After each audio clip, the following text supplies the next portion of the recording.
หลังจากที่บู้จบคือเราบ่อยากเป็น entrepreneur ตอนนี้จุดที่เฮาฮู้ว่าเฮาอยากเฮ็ดเป็น entrepreneur มันเป็นอีหยังที่เป็น trigger point เขาอ่ะนะเป็นคนที่มักเฮ็ดอย่างที่แบบว่าทุกอย่างมันมักจะเริ่มจากสิ่งที่เขามักยังเหลือมีธุรกิจอื่นอีกบ่ก่อนสิมาเป็นน้ำดื่มธุรกิจน้ำดื่มบาลีของเฮานี่ธุรกิจตัวนี้ชื่อ Evo เนาะตอนนั้นเป็น Evo เป็น first mover ในการเฮ็ดตัวนี้แล้วตอนนี้ก็เฮ็ดให้วงการนี้อยู่ในประเทศลาวเบิดเดี๋ยวนี้ก็ยังเป็นอยู่ที่เป็นคนที่ลิ้นกินเที่ยวบ่สนอีหยังเลยถ้าว่าอยากเฮ็ดธุรกิจให้มันเจ๊งสตาร์ทอัพให้มันเจ๊งคือแบ่งหุ้นให้มันเท่ากันสบายดีมื้อนี้เฮามาพบกับไลฟ์เราแชร์อีกครั้งมื้อนี้โคตร exclusive ที่สุดเลยเขาจะได้นักธุรกิจหนุ่มไฟแรงในสปปลาวที่สร้าง innovation หลายๆอย่างอยู่ในสปปลาวผู้ที่ล้มลุกคลุกคลานผู้ที่มี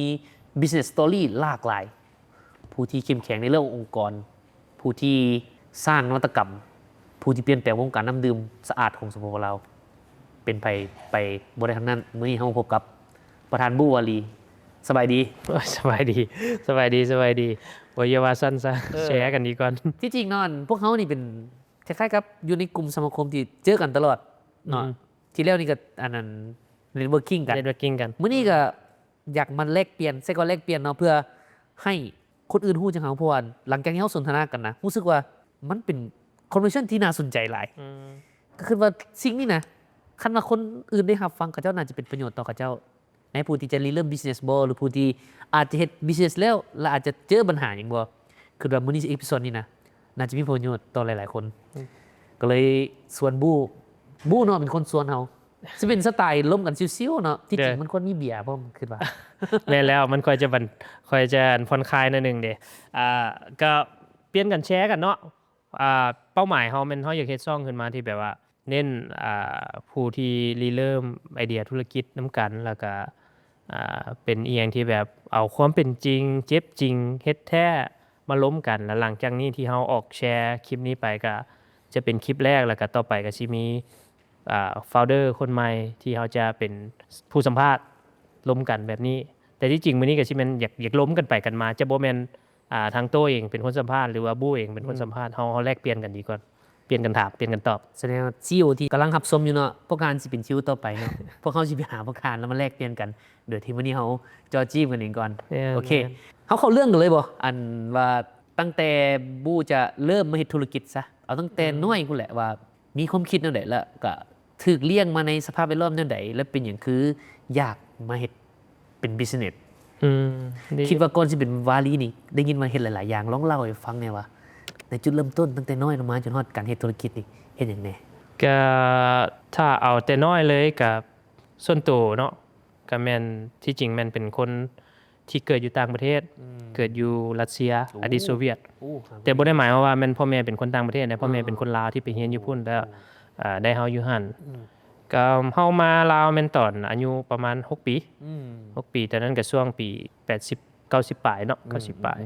มาก็เป็นช่วงที่กำลังข้ามผ่านเรื่องเศรษฐกิจเรื่องการเมืองเรื่องหยังหั่นแหละแต่ว่าเฮามาตอนนั้นแม่นมาด้วยแบบบ่ฮู้ภาษาเฮาก็ไปอยู่เชียงขวางเด้พ่อเป็นเชียงขวางเฮาไปอยู่เชียงขวางแต่ตอนนั้นพ่อยังบ่ทันมาเทื่อมีแต่แม่มาซึ่งแม่ก็บ่ดีถือตั้งท้องน้องแน่โอเคก็มีแต่เฮากับน้องมาแล้วก็กับแม่หั่นตอนนั้นก็เป็นช่วงที่ยากลำบากเด้ครอบครัวก็ถือว่าแม่นี่เป็นคนที่อดทนสูงเพราะว่าก็บ่ฮู้ว่าพ่อสิมาหรือเสียจังใดแล้วเฮาเองบ่ได้ภาษาแล้วเอาเฮาเข้าไปป .1 เฮาก็เป็นคนที่เวลาที่คนต่างประเทศเนาะเข้าไปเนาะก็แน่นอนแหละมันก็ถูกหลายอย่างแหละเฮาก็ถูกเรื่องของการแกล้งแน่อย่างแน่เพราะว่าบ่เข้าใจภาษาแล้วเขาเจ้าก็เบิ่งเฮาเป็นแกะดำสินะ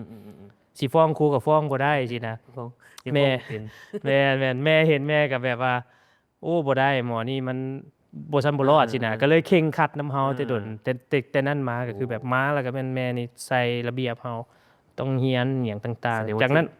แม่นแสดงว่าถูกเลี้ยงอยู่ในครอบครัวที่แบบสร้างมาตรฐานให้มาแต่น้อยแล้วก็บ่แม่นมันว่าบ่เชิงว่ามาตรฐานแต่เฮ็ดให้เฮาต้องอยู่รอดนั่นน่ะเพราะว่าในสภาพแวดล้อมใหม่สินะเฮาบ่ลึงเคยเฮาก็งงได้ว่าอ้าวเป็นหยังแม่คือตีเฮาเป็นหยังแม่คือตั้งใจกับเฮาแท้หยังสินะก็ย้อนว่าเฮาอยากให้เฮาเข้มแข็งสินะกลายเป็นว่าเฮาจากที่ได้ภาษารัสเซียกลายเป็นเฮาบ่ได้ภาษารัสเซียเลยก็เป็นเพนพอยต์อันนึงว่าโอ้ล่ะพอดีพ่อมาก็แม่นพ่อก็เ เป็นคนที่เคร่งครัดระเบียบแน่แล้วก็ปลูกฝังเฮาแหละว่าเฮาต้องมีวินัยเฮาต้องตั้งใจสินะแล้วตอนนั้นมาก็เป็นพื้นเพนิสัยแต่ว่าตอนนั้นเฮาก็ยังแปลกแยกอยู่เฮาก็เป็นคนที่มิดเงียบก็กลายเป็นว่าเฮาบ่ปากกับไผแล้วก็เป็นคนที่เก็บอยู่ในใจแล้วก็แต่เฮาก็อยากเฮ็ดหยังบางอย่างเฮาก็แต่เวลาเฮ็ดแล้วเฮาจะเฮ็ดให้มันสุดนะก็ด้วยการเติบโตแบบนั้นแหละเฮ็ดให้เฮารู้สึกถืออยากสร้างสิ่งที่แตกต่างอยากเฮ็ดหยังบางอย่างที่แบบว่าที่คนอยากพิสูจน์นะอยากพิสูจน์ในบางอย่างเนี่ยประมาณนี้เป็นตอนยังน้อยที่แบบว่า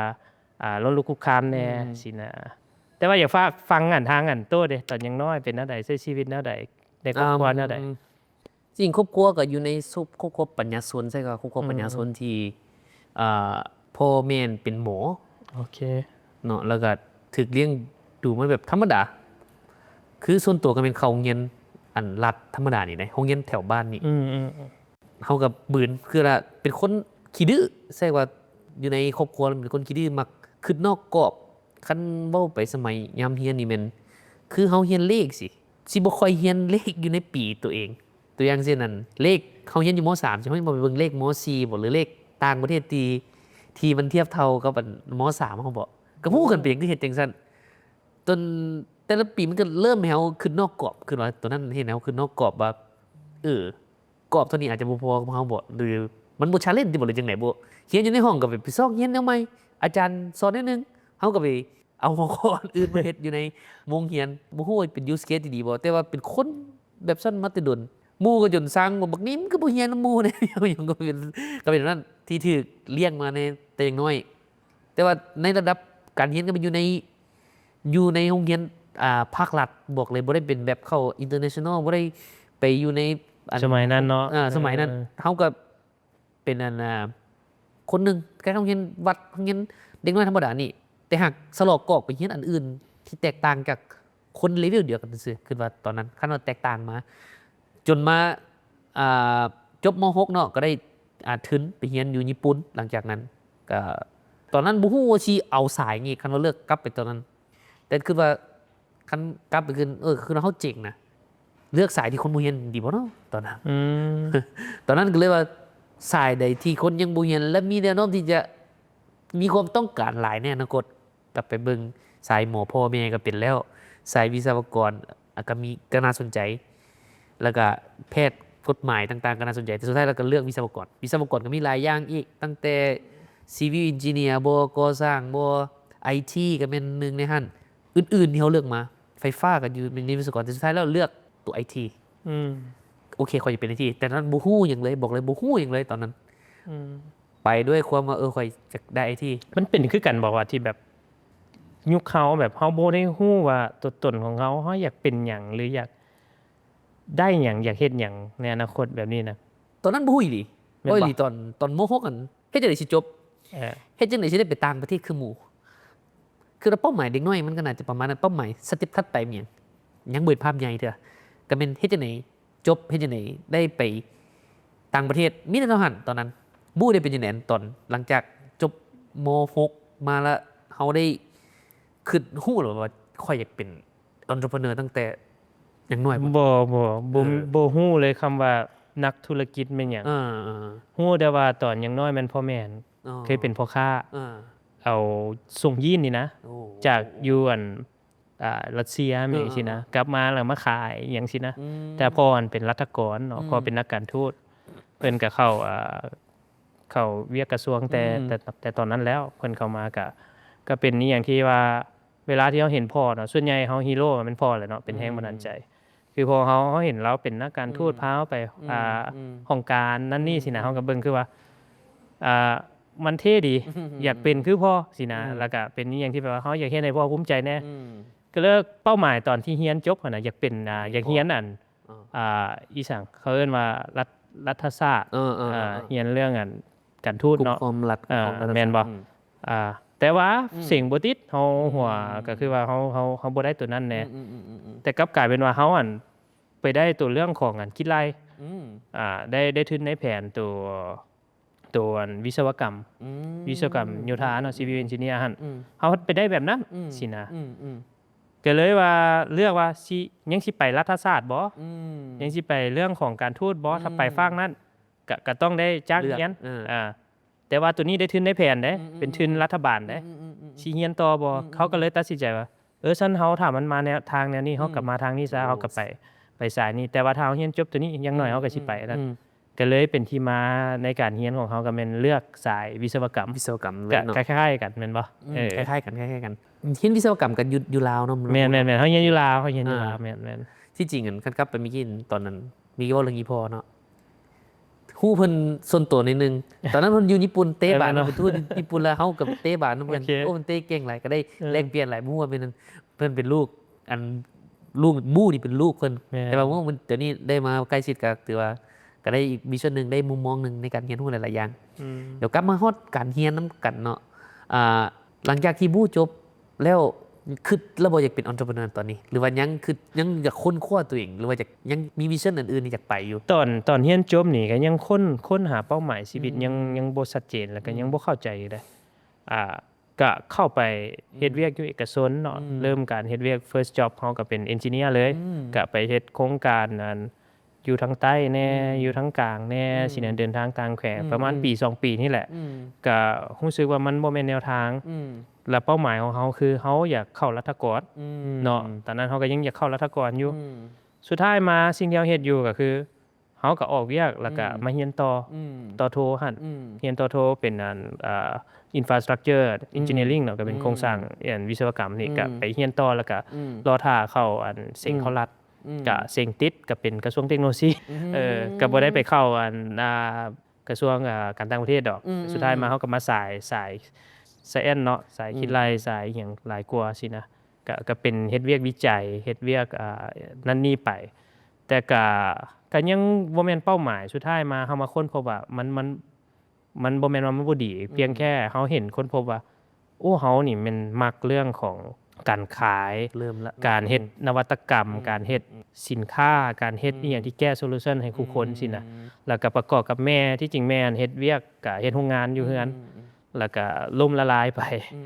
ล่มละลายแล้วเฮ็ดเครื่องภายในเฮาแม่นเฮาก็มาซอยแม่จังซี่นะว่าสุดท้ายแม่นเฮาก็มาซอยแม่ว่าเฮ็ดจังได๋ให้ธุรกิจไปต่อเรื่องรีไฟแนนซ์เรื่องธนาคารเรื่องอีหยังเฮาก็ศึกษาไปสินะก็ค่อนข้างว่าลดคุกคามอยู่สินะแต่ว่าโตเด้หลังจาก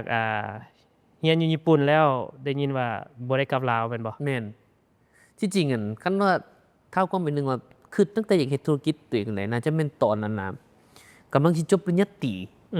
เพราะว่าตอนนั้นมันกำลังเป็นช่วงหัวเรียวหัวต่อที่เฮาตัดสินว่าเฮาอยากเฮ็ดหยังมันจะมีวีซ่านึงให้มันเฮากับบริษัท Career Path ชื่อนั้นก็ยังเอามาใส่กับวีซ่าอยู่ในองค์กรนี้เลย Career Path เว้าเรื่องเส้นทางอาชีพเขาให้คิดว่าเฮาสิเฮ็ดหยังได้เฮาเขียนอยู่เฮาก็เขียนตัวไปแต่ในใจเฮาโอ้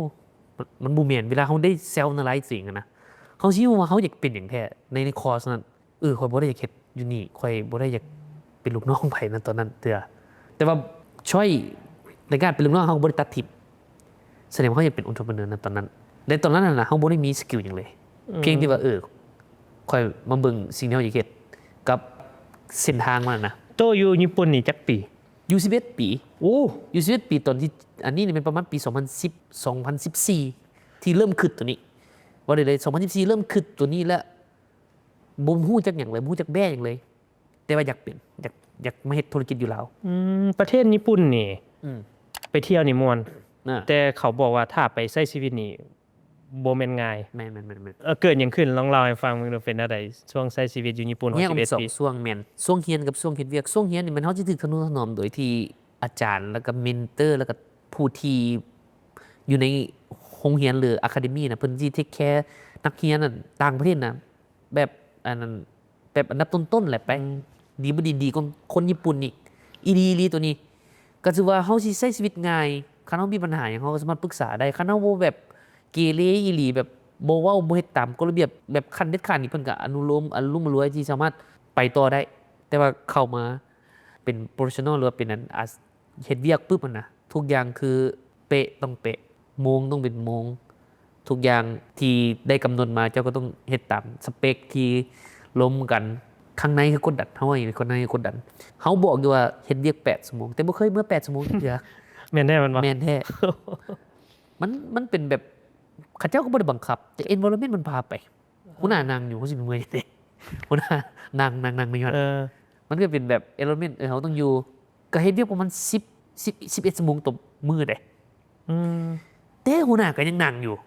ได้ OT บ่อันนี้คือฝากถามนี่โอเคคันก็เว้าเรื่องกันเวียกตอนอยู่ญี่ปุ่นแล้วมันสิมี2ชนิดมี OT ตามไล่ตามชั่วโมงกับอีกผู้ที่แบบเป็นแมเนเจอร์ขึ้นไปหรือลีดเดอร์ไปหาแมเนเจอร์ขึ้นไปเขาจะมี OT กำหนดไว้เลย40บ่60ชั่วโมงต่อเดือนบอกเขาสิไล่ไว้เลยแล้วพวกนั้นสิมื้ออย่างโมงกับมื้อตามเจ้าเลยพอเขาเข้าไปใหม่ๆสุดแล้วเขาจะสิไล่ตามชั่วโมงให้ก็ไล่ได้จักชั่วโมงก็นั่นเท่าที่จื้อได้ตอนนั้นเฉลี่ยประมาณ20ถึง30ชั่วโมงมีอีหยังที่แบบช่วงเวลาที่แบบเฮาแบบว่ามันเป็นช่วงเวลาที่ยากลำบากที่สุดในชีวิตที่คิดได้ในที่อยู่ญี่ปุ่นบ่ตอนนั้นเป็นเหตุการณ์นี่หยังคันแยกออกไปจากตอนเรียนก็คือทุนที่เฮาได้นะมีได้4 ปีนั้นจบได้ชั้นสูงในทุนที่ได้จากประเทศลาวนะยุ่งยากสเต็ปนึงคือเฮ็ดจังได๋สิได้ทุนต่อตอนนั้นกดดันที่สุดจักสิจังได๋คือหาทางออกให้ตัวเองคันบ่ได้ทุนนี้เด้สิไปจังได๋ทุนมีทุนได้ต่อได้คันบ่ได้ทุนดีเด้เฮาสามารถหาเงินเลี้ยงชีพถึงบ่พยายามซิมูเลตต่างๆตอนนั้นกดดันที่สุดแต่ว่าสุดท้ายก็โชคดีนะตอนนั้นแต่ว่าช่วงที่แบบรอท่าผลนี่ว่าโอ้กดดันที่สุดแต่เฮาก็ข้ามผ่านไปรู้สึกว่าตัวเองนี่กดดันนี่ก็มีหลายจุดแต่ว่าวิธีแก้ของเฮาแม่นเฮาสิพยายามเฮ็ดช่วยให้ตัวเองเฮ็ดช่วยตัวเองพยายามสร้างแพลน B แพลน C แพลน D ไว้แล้วให้เฮาสามารถข้ามไปกลับไปหาหมู่คืนบัดนี้มีเป็นรัฐกรเนาะก็แสดงว่าโอ้ได้ประสบการณ์ทางด้านการเฮ็ดน้ำรัฐมาพอสมควรแม่นจุดที่เฮาฮู้ว่าเฮาอยากเฮ็ดเป็น entrepreneur มันเป็นอีหยังที่เป็น trigger point ที่เฮาเห็นว่าอันนี้แหละต้องเป็นเฮาต้องเป็นลงมือสิจนตัดสินใจออกจากรัฐกรไปเฮ็ดจุดดังกล่าวที่จริงเฮาถ้าสิเว้าไปเนาะในแง่ของเฮาน่ะเป็นคนที่มักเฮ็ดหยังที่แบบว่ามันมักทุกอย่างมันมักจะเริ่มจากสิ่งที่เฮามักก่อนเนาะคือเฮาเป็นคนที่มักเบิ่งเตะบาสก็มักย้อนอีพ่อแหละพอเรามักไปเตะบาสแต่ว่าเฮามักเบิ่งพรีเมียร์ลีกเป็นแฟนบาสอาร์เซนอลเป็นแฟนบาสนำกันบ่โอเคบ่เป็นหยังเนาะเป็นท่านฮ้องปีนี้ อันนั้นแหละเฮาเชียร์อาร์เซนอลล่ะเฮามักเฮ็ดข่าวมักติดตามมักหยังซี่เวลาที่แบบว่าพอเฮ็ดไปปึ๊บน่ะมันละม่วนบัดนี้เฮาเฮ็ดไปแล้วกลับกลายเป็นว่าเฮาไปเจอหมู่ที่มักเรื่องเกี่ยวกับอันเดียวกันทั้งคนที่มักเรื่องเตะบาสแล้วก็ทั้งคนที่มักเป็นแฟนบาสอาร์เซนอลแล้วก็แฟนบาสทีมอื่นนำกลายเป็นว่าเฮารวมกับเจ้ามาเป็นคอมมูนิตีเมื่อรวมคอมมูนิตีปึ๊บมันกลายเป็นว่าเฮาน่ะรู้สึกม่วนกับมันรู้สึกว่าโอ้ได้มาเจอกันเตะบาสมาเฮ็ดอีเวนต์เชียร์บาสจนเป็นลีกจากเป็นลีกเฮ็ดเล่นๆกลายเป็นว่าคนมาร่วมเป็น 4-500 ต้องได้เฮ็ดเป็นถ่ายทอดสดนั่นนี่ก็กลายเป็นธุรกิจออโตหนึ่งในผู้ก่อตั้งที่เฮ็ด Evo ก็เป็นมาจากการที่เสียบานคือกันมักเบิ่งบานแล้วกันนั่นไปที่บูว่า Evo เนาะ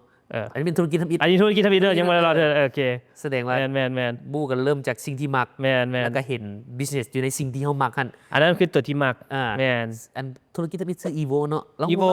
Evo เป็นปัจจุบันเป็นแบรนด์เครื่องกีฬาเนาะตะกี้มันเป็น Evo Store และ Evo Media Evo Media ก็จะเป็นบริษัทที่เฮ็ดมีเดียออร์แกไนซ์เกี่ยวกับกีฬาแล้วก็เฮ็ดสื่อให้กับสโมสรบาสเตะต่างๆตัวอย่างคือ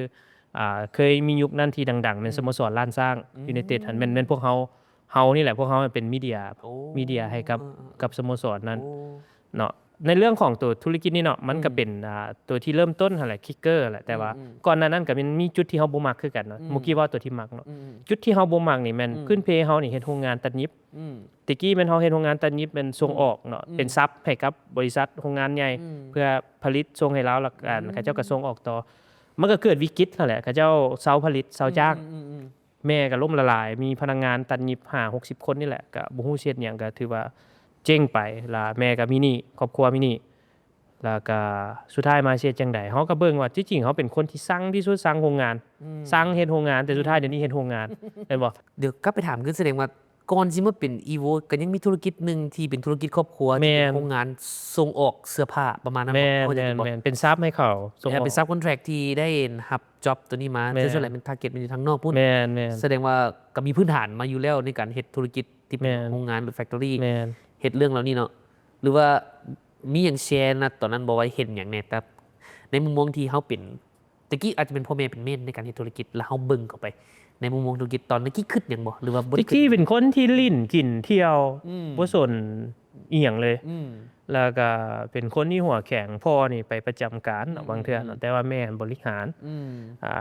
ซึ่งบางเทื่อก็ทั้งพ่อทั้งแม่ไปเฮาก็อยู่เบิ่งสินะ อืม แต่ว่าหลักๆก็คือเฮาบ่สนธุรกิจอีหยัง เออๆๆ แต่เฮามักเบิ่งบ้าน อ่า เฮามักอันนั้นแต่ว่าสุดท้ายมาพอธุรกิจมันไปบ่ได้ของพ่อของแม่เนาะแล้วก็ถึกต้มไปสินะเฮาก็มาเห็นมุมมองนั้นก็คือเพิ่นเลี้ยงคนเนาะเพิ่นจะได้จังใดก็ยาพ่อแม่นี่จะเป็นคนที่เอาคนเป็นหลัก เอาความสัมพันธ์เอาลูกเอาหลานเอาหยังมาเฮ็ดนั่นนี่ซึ่งว่ามันก็ดีมันก็ถือว่าไปได้ดีแต่ว่า ธุรกิจครอบครัว แต่ว่าสุดท้ายมาบัด อ่า พอมันไปบ่ได้ อ่า ปุ๊บมันก็เฮ็ดหยังต่อล่ะมันจังไดต่อเฮาก็มาเห็นว่าถ้าเฮาก็มาเบิ่งตัวเองว่า อืม ตะกี้บ่ได้ส่วนหยังแต่พอมื้อหนึงที่ลำบากเฮาบอกเอ้า อืม พ่อแม่ว่าถ้าตัว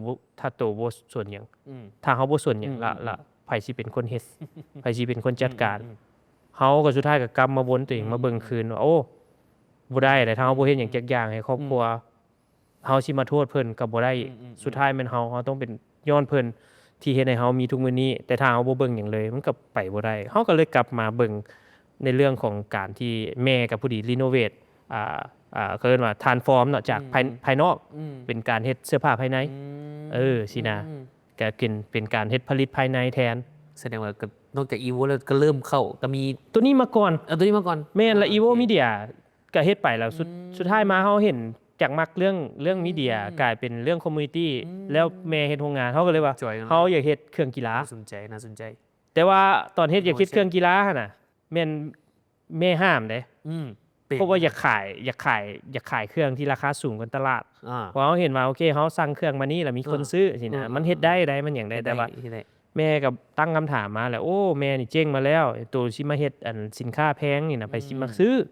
เนาะแม้กระทั่งคนออมข้างนั่นแหละ ที่จริงคนที่ประสบสำเร็จส่วนใหญ่เป็นขายของพรีเมียมให้กับคนกลุ่มหนึ่งเนี่ยบ่ได้เป็นขายเครื่องราคาถูกให้กับ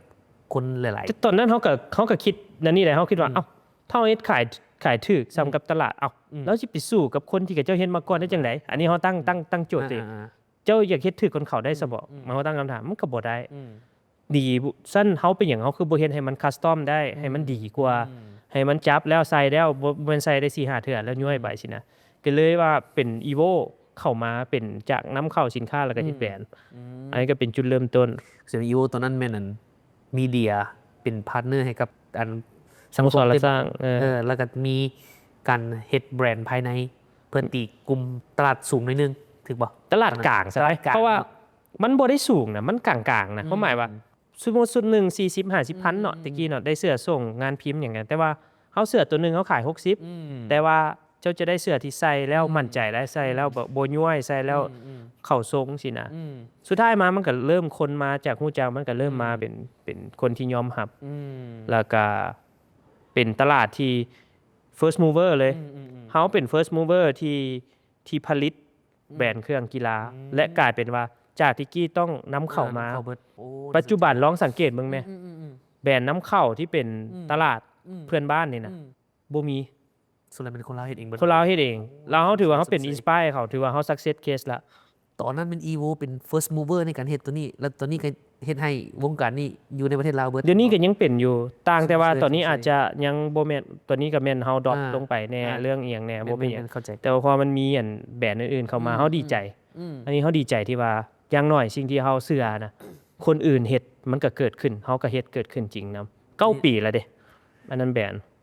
มาคำว่า first mover แต่ว่าเรื่อง first mover เฮามาต่อเลยของโต้เด้มีหยังที่เป็น first mover หลังจากนั้น ICT ตะกี้คนยังบ่ฮู้จักหรือแม้กระทั่ง มันยังบ่บูมมันยังแบบดิจิตอลทรานส์ฟอร์เมชันน่ะนะ เจ้า ที่เราเนี่ยมันยังเข้าบ่ถึงคนยังแบบโหลดแอปว่าโหลดจังใดหรือแม่นหยังจังใดแล้วมันเฮาคิดจังใดว่าเฮาบ่อยากมาเฮ็ดอันนี้ ตอนนั้นบ่ได้คิดว่าสิเฮ็ดจังได๋ตอนนั้นที่เฮ็ดจังได๋สิหาเงินได้ บ่ได้มีธุรกิจ โอเค เบิดเพจธุรกิจเฮ็ดจังได๋สิหาเงินได้ อยากคิดเฮ็ดอันใหม่ๆดูแต่ว่าโมหรือเฟซใกล้ๆนี่เฮ็ดจังได๋สิหาเงินได้เพราะว่าสิ่งที่สำคัญที่มื้อที่อยากเข้ามาเฮ็ดธุรกิจตัวนี้นี่แม่นเฮ็ดจังได๋สิอยู่รอดตรงนั้นได้ก่อนกลับไปถามคือมันเป็นหยังคืออยากเฮ็ดธุรกิจ ICT ก่อนว่า2014เฮาเริ่มอยากเฮ็ดธุรกิจบ่เฮายังบ่ฮู้อยากเฮ็ดหยังจนเฮาไปวิเคราะห์เบิ่งตลาด2014ก็ยังบ่ฮู้แต่อยากฮู้แต่ว่าจะเป็นนักธุรกิจ อยากคู่ว่าเฮ็ดซอฟต์แวร์น่ะเป็น2016นะ2016ตอนกำลังสิจบปริญญาโทเพราะมัน2016มันก็มีช่วงหัวเรียนหัวต่อที่เขาต้องเลือกว่าเฮาสิเรียนต่อบ่ไปปริญญาเอกบ่หรือเฮาสิออกไปเฮ็ดธุรกิจบ่มันสิมีจังหวะนั้นหรือกลับลาวบ่อยากกลับลาวตอนนั้น อ๋อ แต่ความสามารถบ่มีความสามารถที่เฮาเรียนอยู่ในโรงเรียนน่ะมันบ่แม่นใช้งานบ่ได้มันบ่แม่นสไตล์การเฮ็ดธุรกิจมันเป็นการ problem solving อะไรก่อน problem solving ก็คือการแก้ไขปัญหาที่เฮาเจอในนั้นก็เป็นสกิลหนึงที่ได้เรียนมาแต่สิ่งที่เฮาได้น่ะเป็นหลังจากที่เฮาไปเฮ็ดเวียกอยู่บริษัท ICT เด้เฮาไปเรียนเฮาก็ไปซึมซับตั้งแต่กระบวนการออกใบเสนอราคาการเฮ็ดเซ็นสัญญาการควบคุมคุณภาพเขาการผลิตซอฟต์แวร์ของเขาจนไปฮอดการรีลีสเขาการแก้ไข troubleshoot การเคลมจากลูกค้าเขา handle แนวใด maintenance แนวใดเฮาเห็น process นั้นอยู่บริษัทที่เฮาไปเฮ็ดนำพุ่นก็เฮ็ดไปประมาณ 2-3 ปีก็เลยคิดว่าอยากมาเฮ็ดหยังอยู่ลาวบ่ได้พร้อมเนาะก็เลยตัดสินใจกลับมาลาวมาเฮ็ดซอฟต์แวร์นี่ เป็นหยังคือหยังมาเฮ็ดหยังอยู่ลาวอยู่ลาวมันมีหยัง ที่จริง 2016 เขาฮู้แล้วว่าซอฟต์แวร์ หลังจาก 2016 ปุ๊บ เขาพยายามไปซอกตลาดนี้อยู่แล้วพยายามไปถามวิธีของซอกก็คือเขาไปถามคนที่อยู่ในอุตสาหกรรมนี้มาก่อน เป็นรุ่นอ้ายบ่ที่เพิ่นอยู่ในอุตสาหกรรมนี้มาแล้ว แล้วผู้ที่บังเอิญเพิ่นก็ไปเรียนอยู่หั่นบอกซื้อกันหน่อยไอ้บรรณาไซออกกล้องเพิ่นแล้วนะบุสิแท็กเพิ่นมาเบิ่งมื้อนี้ แล้วก็มีหลายๆคนที่เกี่ยวกับบนดาซีไปล่อถามเพิ่นใช่ตอนนั้นใช่ว่าเป็นล่อถาม ก็บ่ได้โลดถามออกไปเฮียนเป็นด้วยคนหมู่ฮู้แหละก็ไปถามว่าเฮ็ดจังไดอันนี้จังไดเฮ็ดธุรกิจสิเป็นจังไดอยู่ลาวในตลาดมันอยู่ไสแน่นอนนั่นการถามก็เป็นส่วนหนึ่งเป็นคล้ายๆได้จิ๊กซอว์หนึ่งอยู่ในว่าตลาดอยู่ลาวเป็นจังไดนอกจากนั้นจริงที่เราเห็นก็คือซอฟต์แวร์และสิ่งที่เราเห็นอยู่ในการถามต่างๆคือซอฟต์แวร์อยู่ลาวนะดีแมนด์หลายกว่าซัพพลายที่เราเห็นในปี2016นะดีแมนด์หลายกว่าซัพพลายแล้วบริษัทใหญ่ๆนะยังบ่ให้ความไว้เนื้อสนใจเท่าให้กับบริษัทเราเท่าที่ควรโดยเฉพาะเป็นซอฟต์แวร์ใหญ่ๆนะเขาจะพยายามเอาซอร์ซิ่งไปทางนอกเบิดประเทศไทยบ่ประเทศฟิลิปปินส์บ่อินเดียบ่เฮาเห็นพฤติกรรมคนตอนนั้นเฮาก็บ่โทษเพิ่นเพราะตลาดอยู่แล้วตอนนั้นมันมีน้อยแน่แล้วก็ตัวเลือกมันก็น้อยเฮ็ดให้เขาว่าแหละดีแมนด์มันหลายกว่าซัพพลายเฮาก็เลยเห็นช่องว่างตอนนั้นโอเคฉันค่อยคิดว่าข่อยบ่ญาติผู้ที่เฮ็ดเก่าก็ได้แต่ข่อยสิสร้างตลาดใหม่ขึ้นมาโดยที่จะเฮ็ดธุรกิจโซลูชันใกล้ๆกันประมาณนี้ที่จริงมันคล้ายๆกันเด้ตลาดลาวนี่จะเป็นแบบนั้นแหละบ่ว่าจะเป็นเทคก็ดีแม้กระทั่งเสื้อผ้าเนาะคือเว้าเมื่อกี้แล้วก็ฟู้ดเบเวอเรจหรือว่าบริการเซอร์วิสต่างๆดีมานด์นี่หลายกว่าซัพพลายและซัพพลายส่วนใหญ่มันนำเข้ามาต่างประเทศเข้ามาฉะนั้นเฮาก็ยังเห็นว่ามันเป็นโอกาสแต่ว่าสิ่งที่เฮาซัพพลายบ่ได้ก็มาจากคนยังบ่เห็นเด้บ่ทันเชื่อถือเด้เชื่อมั่นแล้วว่าแม่นไผโอ้ทีมเทคลาวแม่นไผค่อยบ่มั่นใจเว้ยอย่างที่บอกนั่นบ่แต่อันนี้ก็เป็น first mover ที่สร้างมันก็ first mover ในการสร้าง ecosystem ตัวนี้ก็สิว่า first mover moment ในมันก็มีหลายๆคนเฮ็ดผ่านมาอยู่แล้วแต่เฮาก็พยายามไปในเวเอาซอฟต์แวร์โมเมนต์ธุรกิจตัวนี้เนี่ยโมเมนต์เขาบ่ได้เป็น first mover เขาบอกเลยเขาเป็นคนที่พยายามตามและเฮ็ดให้มันดีขึ้นหลายกว่าพยายามเอาตัวที่เขาเจ้าเฮ็ดบ่เพียงพอบอกแล้วเขาพยายามปรับปรุงให้ระบบนิเวศตัวนี้ทั้งคนทั้งตัวเทคโนโลยีเองทั้งตัวแบรนด์ความเชื่อมั่นทั้งอยู่ในภายในเขาเองเฮ็ดจังได๋ให้เขาเจ้าจ้างเขาแล้วเขาเจ้าเชื่อมั่นว่าคนลาวนี่เฮ็ดได้อันสำนี้น่ะบ่จำเป็นต้องไปจ้างต่างประเทศเนาะหรือแม้กระทั่งอันยากๆน่ะบ่จำเป็นต้องไปจ้างต่างประเทศเขาพยายามถ่ายทอดว่าคนลาวเฮ็ดได้คนลาวมีฝีมือหลายดีบ่ดีบางทีเขาไปจ้างต่างประเทศนะเขาถึงยอมแมวมาก็หลายเขาก็เคยไปรับจ็อบแบบเนียนคาบให้กับเจ้าก็หลายโปรเจกต์เด้เขาเจ้าก็ไปจ้างอินจิเนียร์อินเดียเด้ขออนุญาตชื่อประเทศเนาะทั้งฟิลิปปินส์อย่างแน่สุดท้ายแล้วตัวนั้นน่ะบ่แม่นเขาเจ้าบ่เก่งเด้เขาคิดว่าองค์ประกอบระหว่างเจ้าของโครงการอยู่ลาวและซัพพลายเออร์ที่อยู่ต่างประเทศนะมันค่อนข้างเฮ็ดเวียกยากแล้วก็เอาพุทที่ได้มาบ่ได้ตามผลที่อยากได้ตามสิ่งที่ต้องการมันอาจจะเป็นย้อนการสื่อสารแน่บรีฟบ่ชัดเจนทีมเฮาอาจจะบ่ให้รีคอมเมนต์เขาเจ้าที่ชัดเจนแน่ๆมันก็ให้คอร์ดตอนนั้นออกมาเท่ากับเจ้าของโครงการนี่บ่ได้ตามเป้าเฮาก็เลยพยายามเอาจุดนั้นแล้วมาบอกว่าคนลาวเนี่ยเจ้าจ้างคนลาวนี่คนลาวเดี๋ยวนี้ก็เก่ง เขาเจ้าสามารถเฮ็ดได้เพียงจะบอกชัดเจนให้เขาเจ้าสื่อสารชัดเจนแล้วเจ้าสิสามารถได้สิ่งทุกสิ่งอย่างที่เจ้าเป็นตั้งแต่ไม่กับขี่จนฮอดเรือบินพุ่นเขาสามารถเฮ็ดได้เพียงแต่ให้โอกาสเขาเจ้าแม่น ตอนมาทำอิฐหลังจากที่ได้คอนเซปต์ได้การสอบถามรุ่นอ้ายรุ่นเอื้อยมีอย่างต่างๆมาปุ๊บแล้วพอมาลงสนามตัวจริงกลับมาปุ๊บเป็นอะไร มาเพิ่มทำฮิต4เดือนทำฮิต4เดือนนี่บ่ได้หยุด4เดือนนี่คือเตะฝุ่น โอ้ ก็กลับมาปี 2019 เดือนเมษาที่จริงกลับมาพร้อมกับครูโฟลเดอร์ของไลน์แลบปัจจุบันนี้ตอกโมกู้แล้วก็มีอีก2 คนเขานี่พยายามระดมกับเจ้าเข้ามาอยู่ในอุตสาหกรรมนี้นำกันแน่นอนแต่ละคนก็มีภาระที่ต้องแบกรับแต่ละคนมันต่างกันมีเฮากับโมกู้ตอนนั้นที่แบบโอ้มั่นใจในสกิลตัวเองจังได๋กูได้โอกาสปุ๊บนี่กูสิได้มันดีที่สุดค่อยคือมั่นใจว่าค่อยสามารถเฮ็ดดีที่สุดโอเคไป4 เดือนวิทย์จกกระเป๋าตัวเอง เงินเก็บ เงินเก็บเข้ามาใส่เฉพาะรีดทรัพย์สินเก่านี่มาจนไปเจอรุ่นอ้ายคนหนึ่งรุ่นอ้ายคนนั้นก็แบบเพิ่นแนะนำให้เอาลองไปเห็นตรงนี้โครงการนี้เริ่มมาจากการกินเบียร์สิเด้ นี่แหละบางคนคิดว่าการกินเบียร์บ่ดีจริงนะแต่ก็ไม่ได้ส่งเสริมว่าต้องไปกินเบียร์ความหมายคือมันเป็นวงแคบตัวนั้นแล้วเพื่อเขาที่สนทนาลึกซึ้งขึ้นตอนนั้นก็เป็นเด้มีอ้ายนี่อยากเห็นระบบนี้อยากเห็นระบบโลจิสติกตอนนั้นเด้ลองไปในเพิ่นดูแม่สิเพิ่นก็แนะนำมาแล้วเขาก็ไปแลนด์นั่นแล้วเพิ่นก็เขาก็พรีเซนต์ว่าเขาเคยเห็นนี่มาแล้วแต่บ่เคยอยู่แล้วเคยอยู่ต่างประเทศพุทธโอเคเอาลองเบิ่งสิมันก็บ่เป็นโครงการที่ใหญ่ดอกแต่เพิ่นก็ใช้มาปัจจุบันนี้ได้เป็นระบบโลจิสติกที่ track ลด track การขนส่งเพิ่นส่งปึ้มแบบเฮียนไปให้ทั่วประเทศดอกแล้วพวกเขาจะเป็นระบบที่ track ว่ารถฮอดใส่แล้วส่งเครื่องฮอดระบอแล้วก็ออกใบรับสินค้านี่ให้เพิ่นในระบบโลจิสติกก็ใช้ก็ถือว่า เป็นระบบแรก เป็นระบบ ลูกค้าแรก เป็นลูกค้าแรกที่จริงระบบลูกค้าแรกนี่ได้มูดพร้อมได้มูดคือได้เงินดิได้เงินปุ๊บนะโฟลเดอร์เฮาต่างๆไอตัวนี้ เสื้อละเนาะ มันหาเงินให้เราได้ตอนนั้นแต่ว่าเงินตอนนั้นเราพยายามเห็นให้มันเอกภาพแล้วก็เป็นแฟร์ที่สุดเงินก้อนนั้นนะก็คืออย่างมีจักคนที่ร่วมมุงกันก็หานั่นเลยเฮาบอกว่าค่อยเป็นคนที่ออกหน้าค่อยเป็นคนที่นั่นเราค่อยต้องเอาหลายกว่าเจ้า5% 10%มันจะบ่มีเคสนั้นเฮาพยายามสร้างแฟร์ไปอย่างเขาอยากได้คนมาอยู่เฮาพยายามพิสูจน์ตัวเองว่าอุตสาหกรรมมันหากันได้ซึ่งเฮาก็บ่ฮู้ดอกแต่อันนั้นคือเงินก้อนแรกเข้ามาซึ่งมันสร้างทั้งตลาดภายนอกคือทุกคนรุ่นอ้ายที่แนะนำมาทั้งเจ้าของโปรเจกต์และคนอื่นเขาก็สามารถเอาตัวนี้ไปเฮ็ดเป็นพอร์ตโฟลิโอที่คนอื่นจะมาจ้างเราต่ออีกพร้อมเดียวกันนั้นโฟลเดอร์ทางในนี่ก็เริ่มเชื่อแล้วได้เงินแท้ได้นี่อาจจะบ่เป็นเงินที่หลายแต่ได้เงินแท้ได้นี่เป็นจุดเริ่มต้นที่ว่าเขาน่าจะไปได้ ก็จะเป็นจุดเริ่มของไลฟ์แลบณตอนนั้นแต่ที่จริงกันเด็กลมมูนี่ก่อนสิมาฮอดไลฟ์แลบนี่จริงเฮ็ดหลายธุรกิจก่อนเลยแม่นจริงๆมันก็มีเฟลสตอรี่มาตอนก่อนสิกลับมารับประมาณปี2018 2019นะเคยเฮ็ดบริษัทขนส่งเฮ็ดธุรกิจแล้ว แม่น อยู่พุ่นตัวนั้นแหละเป็นธุรกิจของอันนี้ผู้ตามมันจะซับซ้อนหน่อยนึงเนาะก็คือว่าเท่าความไปก่อนสิเป็นไลฟ์แลบตอนนี้เท่าความไปก่อนสิเป็นไลฟ์แลบเฮ็ดหยังมาก่อนที่จริงกันก่อนสิเป็นไลฟ์แลบมันเฮ็ดธุรกิจ2อันมาก่อนส่วนตัวที่1แล้วเป็นธุรกิจขนส่งตอนประมาณช่วงปี2018 2019ขนส่งนี่แบบใดแบบ Class Express 1ไม่แม่นคล้ายๆกับอนุสิทธิ์หุ่งกรุณตอนนี้เลย โอ้ ขออนุญาตเซื้อเพิ่น แสดงว่าคิดก่อนนั้นแล้ว บ่เขาก็เห็นมาร์เก็ตตัวนั้นคือกัน โอเค แม่นที่จริงผู้ที่คิด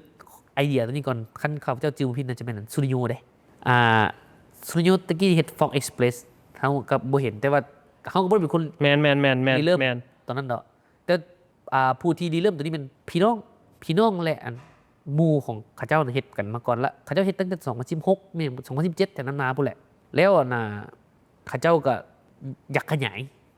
แล้วเขาได้ซิสเต็มเขาก็เลยว่าค่อยสิ invest ช่วยเจ้า invest ทั้งเงินแล้วก็ซิสเต็มช่วยเพื่อขยายตัวนี้ก็เป็นการพัฒนาเขาก็ใช้เวลาอยู่ญี่ปุ่นเฮาแหละหลังจากเลิกเวียกมาเฮ็ดเวียก11 12มันก็ยังมานั่งเขียนโค้ดนี่แล้วก็ให้เขาใช้ค่อยๆอัปเกรดทีละหน่อยก็เป็นระบบหนึ่งในระบบใหญ่เติบเลยตอนนั้นก็ได้ที่เฮ็ดให้ชื่อว่าบริษัทมั่นใจ Express เฮ็ดไปเฮ็ดมาแล้วบ่มั่นใจ โอเคตอนนั้นเป็นโลจิสติกส์กันนึง อีกอันนึงแล้วแม่นเฮ็ดบริษัทซอฟต์แวร์คือกันชื่อว่าบริษัทบ้านเฮาก่อนจะมาเป็นไรแล้วแลบ บ้านเฮา บริษัทบ้านเฮาจะเป็นจำกัดผู้เดียวมีแต่ตัวเฮานี่เป็นเจ้าของธุรกิจณตอนนั้น ก็เป็นอย่างคือสร้างบริษัทที่มาตอนใกล้สิกลับมาแล้วคือว่าจังไหนก็สิเดินสายเนี่ยฮู้ได้ว่าจังไหนก็สิเดินสายซอฟต์แวร์ก็เลยไปเปิดประตังเนี่ยก็เปิดประตังที่จริงรับโครงการทำอิฐของรายแลบก็ใช้ประตังของบ้านเฮาอีกได้เพราะตอนนั้นยังบ่ได้เป็นสิ้นอันเลยยังบ่ได้มีประตังในรายแลบแล้วไม่ประตังประมาณท้ายปี 2019 พี่จึงจะมีประตังอันเป็นทางการของตัวเอง แต่ช่วงมาใหม่ๆมันใช้ประตังของบ้านเฮาหั่นแต่นั้นเนาะบ้านเฮามันก็มีจุดเสียก็คือมันมีแต่เฮาเป็นโฟลเดอร์คนเดียวไม่ได้ให้การโกรฟหรือว่าการขยายตัวคือพวกเฮาเนี่ยมันซ่าก็เลย drop ตัวนั้นลงปั๊บสุ่มใส่แต่บริษัทคันว่าอุตสาหกรรมซอฟต์แวร์นี่แม่นนั่นมีแต่หลายแล้วแหละหลังจากนั้นมาเดี๋ยวกลับมา express มันหน่อยนึง fail story ตอนนั้นเป็นตัวเองบ่ฮู้ว่าธุรกิจนี้มันสามารถเป็นสตาร์ทอัพได้บ่ฮู้การระดมทุนบ่ฮู้ว่าการที่มีธุรกิจใดหนึ่งอะนะเฮาสามารถไปขอเงินนักลงทุนอหย่างเงี้ยมาแต่เขาแบกคนเดียวคือเฮาพูดตอนนั้นเป็น SME เลยโอเคทัวร์โมนี่ที่จริงคันมันเลสฟันหรือว่าถ้าเป็นเฮามีความรู้ณตอนนี้แล้วเฮามีธุรกิจสเตทนั่นณตอนนั้นนะ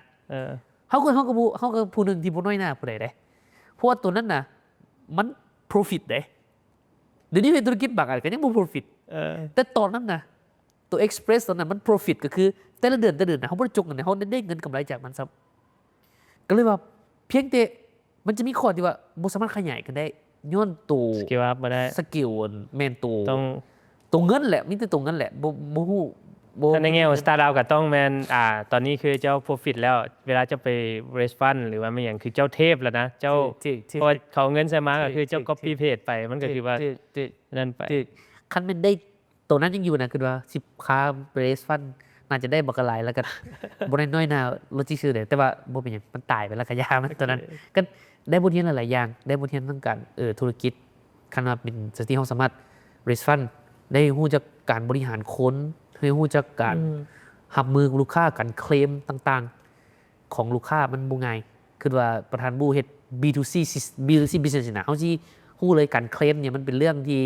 มาตลอดเขาต้องรับมือแนวใดการรับมือต้องเฮ็ดแนวใด SLA เฮาเด้ต้องเฮ็ดแนวใดเริ่มเข้าใจตอนนั้นที่เอามาปรับใช้ในปัจจุบันนี้โอเคกลับมาหาบูก่อนยังบ่ได้ฮอดเทื่อว่าวาลีนเกิดได้จังได๋มีเฮาตั้งแต่ EVO ธุรกิจของเสื้อผ้าเนาะคือว่าน้ำดื่มนี่มันไปสัมพันธ์กันจังได๋อยู่บ่ซื่อละยังเหลือมีธุรกิจอื่นอีกบ่ก่อนสิมันเป็นน้ำดื่มธุรกิจน้ำดื่มบาลีของเฮานี่หลังจาก EVO แล้วก็เสื้อผ้าเฮาที่จริงเคยเฮ็ดบริษัทแล้ว exit มาบริษัทนึงและ EVO นี่กำลังจะ exit อีกบริษัทที่2นะแต่ว่าเรื่องกลับไปว่าตอนนั้นเฮ็ดมีเดียแหละกลับไปย้อนไปการ exit ตอนนั้นมันบ่แม่น exit ที่ดีเด้อ exit คือมินิเฮามักอันนึงที่เป็น entrepreneur ที่พอเฮาเฮ็ดคล้ายๆกันคือเฮามักมี co-founder เนาะเฮามักมีบ่มักเฮ็ดคนเดียวจะมักแบบคนที่แบบค่อยถนัดนี่เจ้าถนัดนี่เฮามารวมตัวกันแล้วเฮ็ดเช่นกันเฮาตอนเฮาเฮ็ดบริษัทมีเดียก็จะมีco-founder กัน3คนก็อันรายได้หลายเลยเฮ็ดบริษัทมีเดียนี่เนาะกับทั้งถ่ายทำเฮ็ดโปรไฟล์มันบ่เฮ็ดมีเดียแล้วก็ออร์แกไนซ์กีฬาแต่เฮ็ดโปรไฟล์เฮ็ดมีเดียโปรดักชันหั่นแม่นกำไรแต่สิ่งที่ขาดทุนหั่นแม่นมาเฮ็ดงานบ้านเตะนี่เฮาเฮ็ดลีกแฟนคลับเนาะลีกแฟนคลับน่าจะถ้ายุคคนที่เตะบ้านเดินน้อยยุคนั้นน่าจะฮู้ดีลีกแฟนคลับบ้าน7คนซึ่งเฮาเคลมตัวเองได้ว่าเฮาเป็นอันดับ1เพราะว่ามันบ่มีไผถ่ายทอดสดออกโทรทัศน์ที่มีค่าแอร์ไทม์นัดนึงตะกี้15ล้านซึ่งมันเฮาก็กล้าบ้าบินเพื่อว่าเฮาเฮ็ดนั่นนี่แต่สุดท้ายมาบริษัทนั้นติดหนี้ไปเกือบ300กว่าล้าน400กว่าล้านนี่แหละชื่อได้ก็ล้มกันว่าโอ้สิยุบแล้วบริษัทนี้เฮาต้องแบกหนี้ได้มีทรัพย์สินเป็นหยังก้องเกิ้งนั่นนี่ต้องเอามาขายกันแต่ด้วย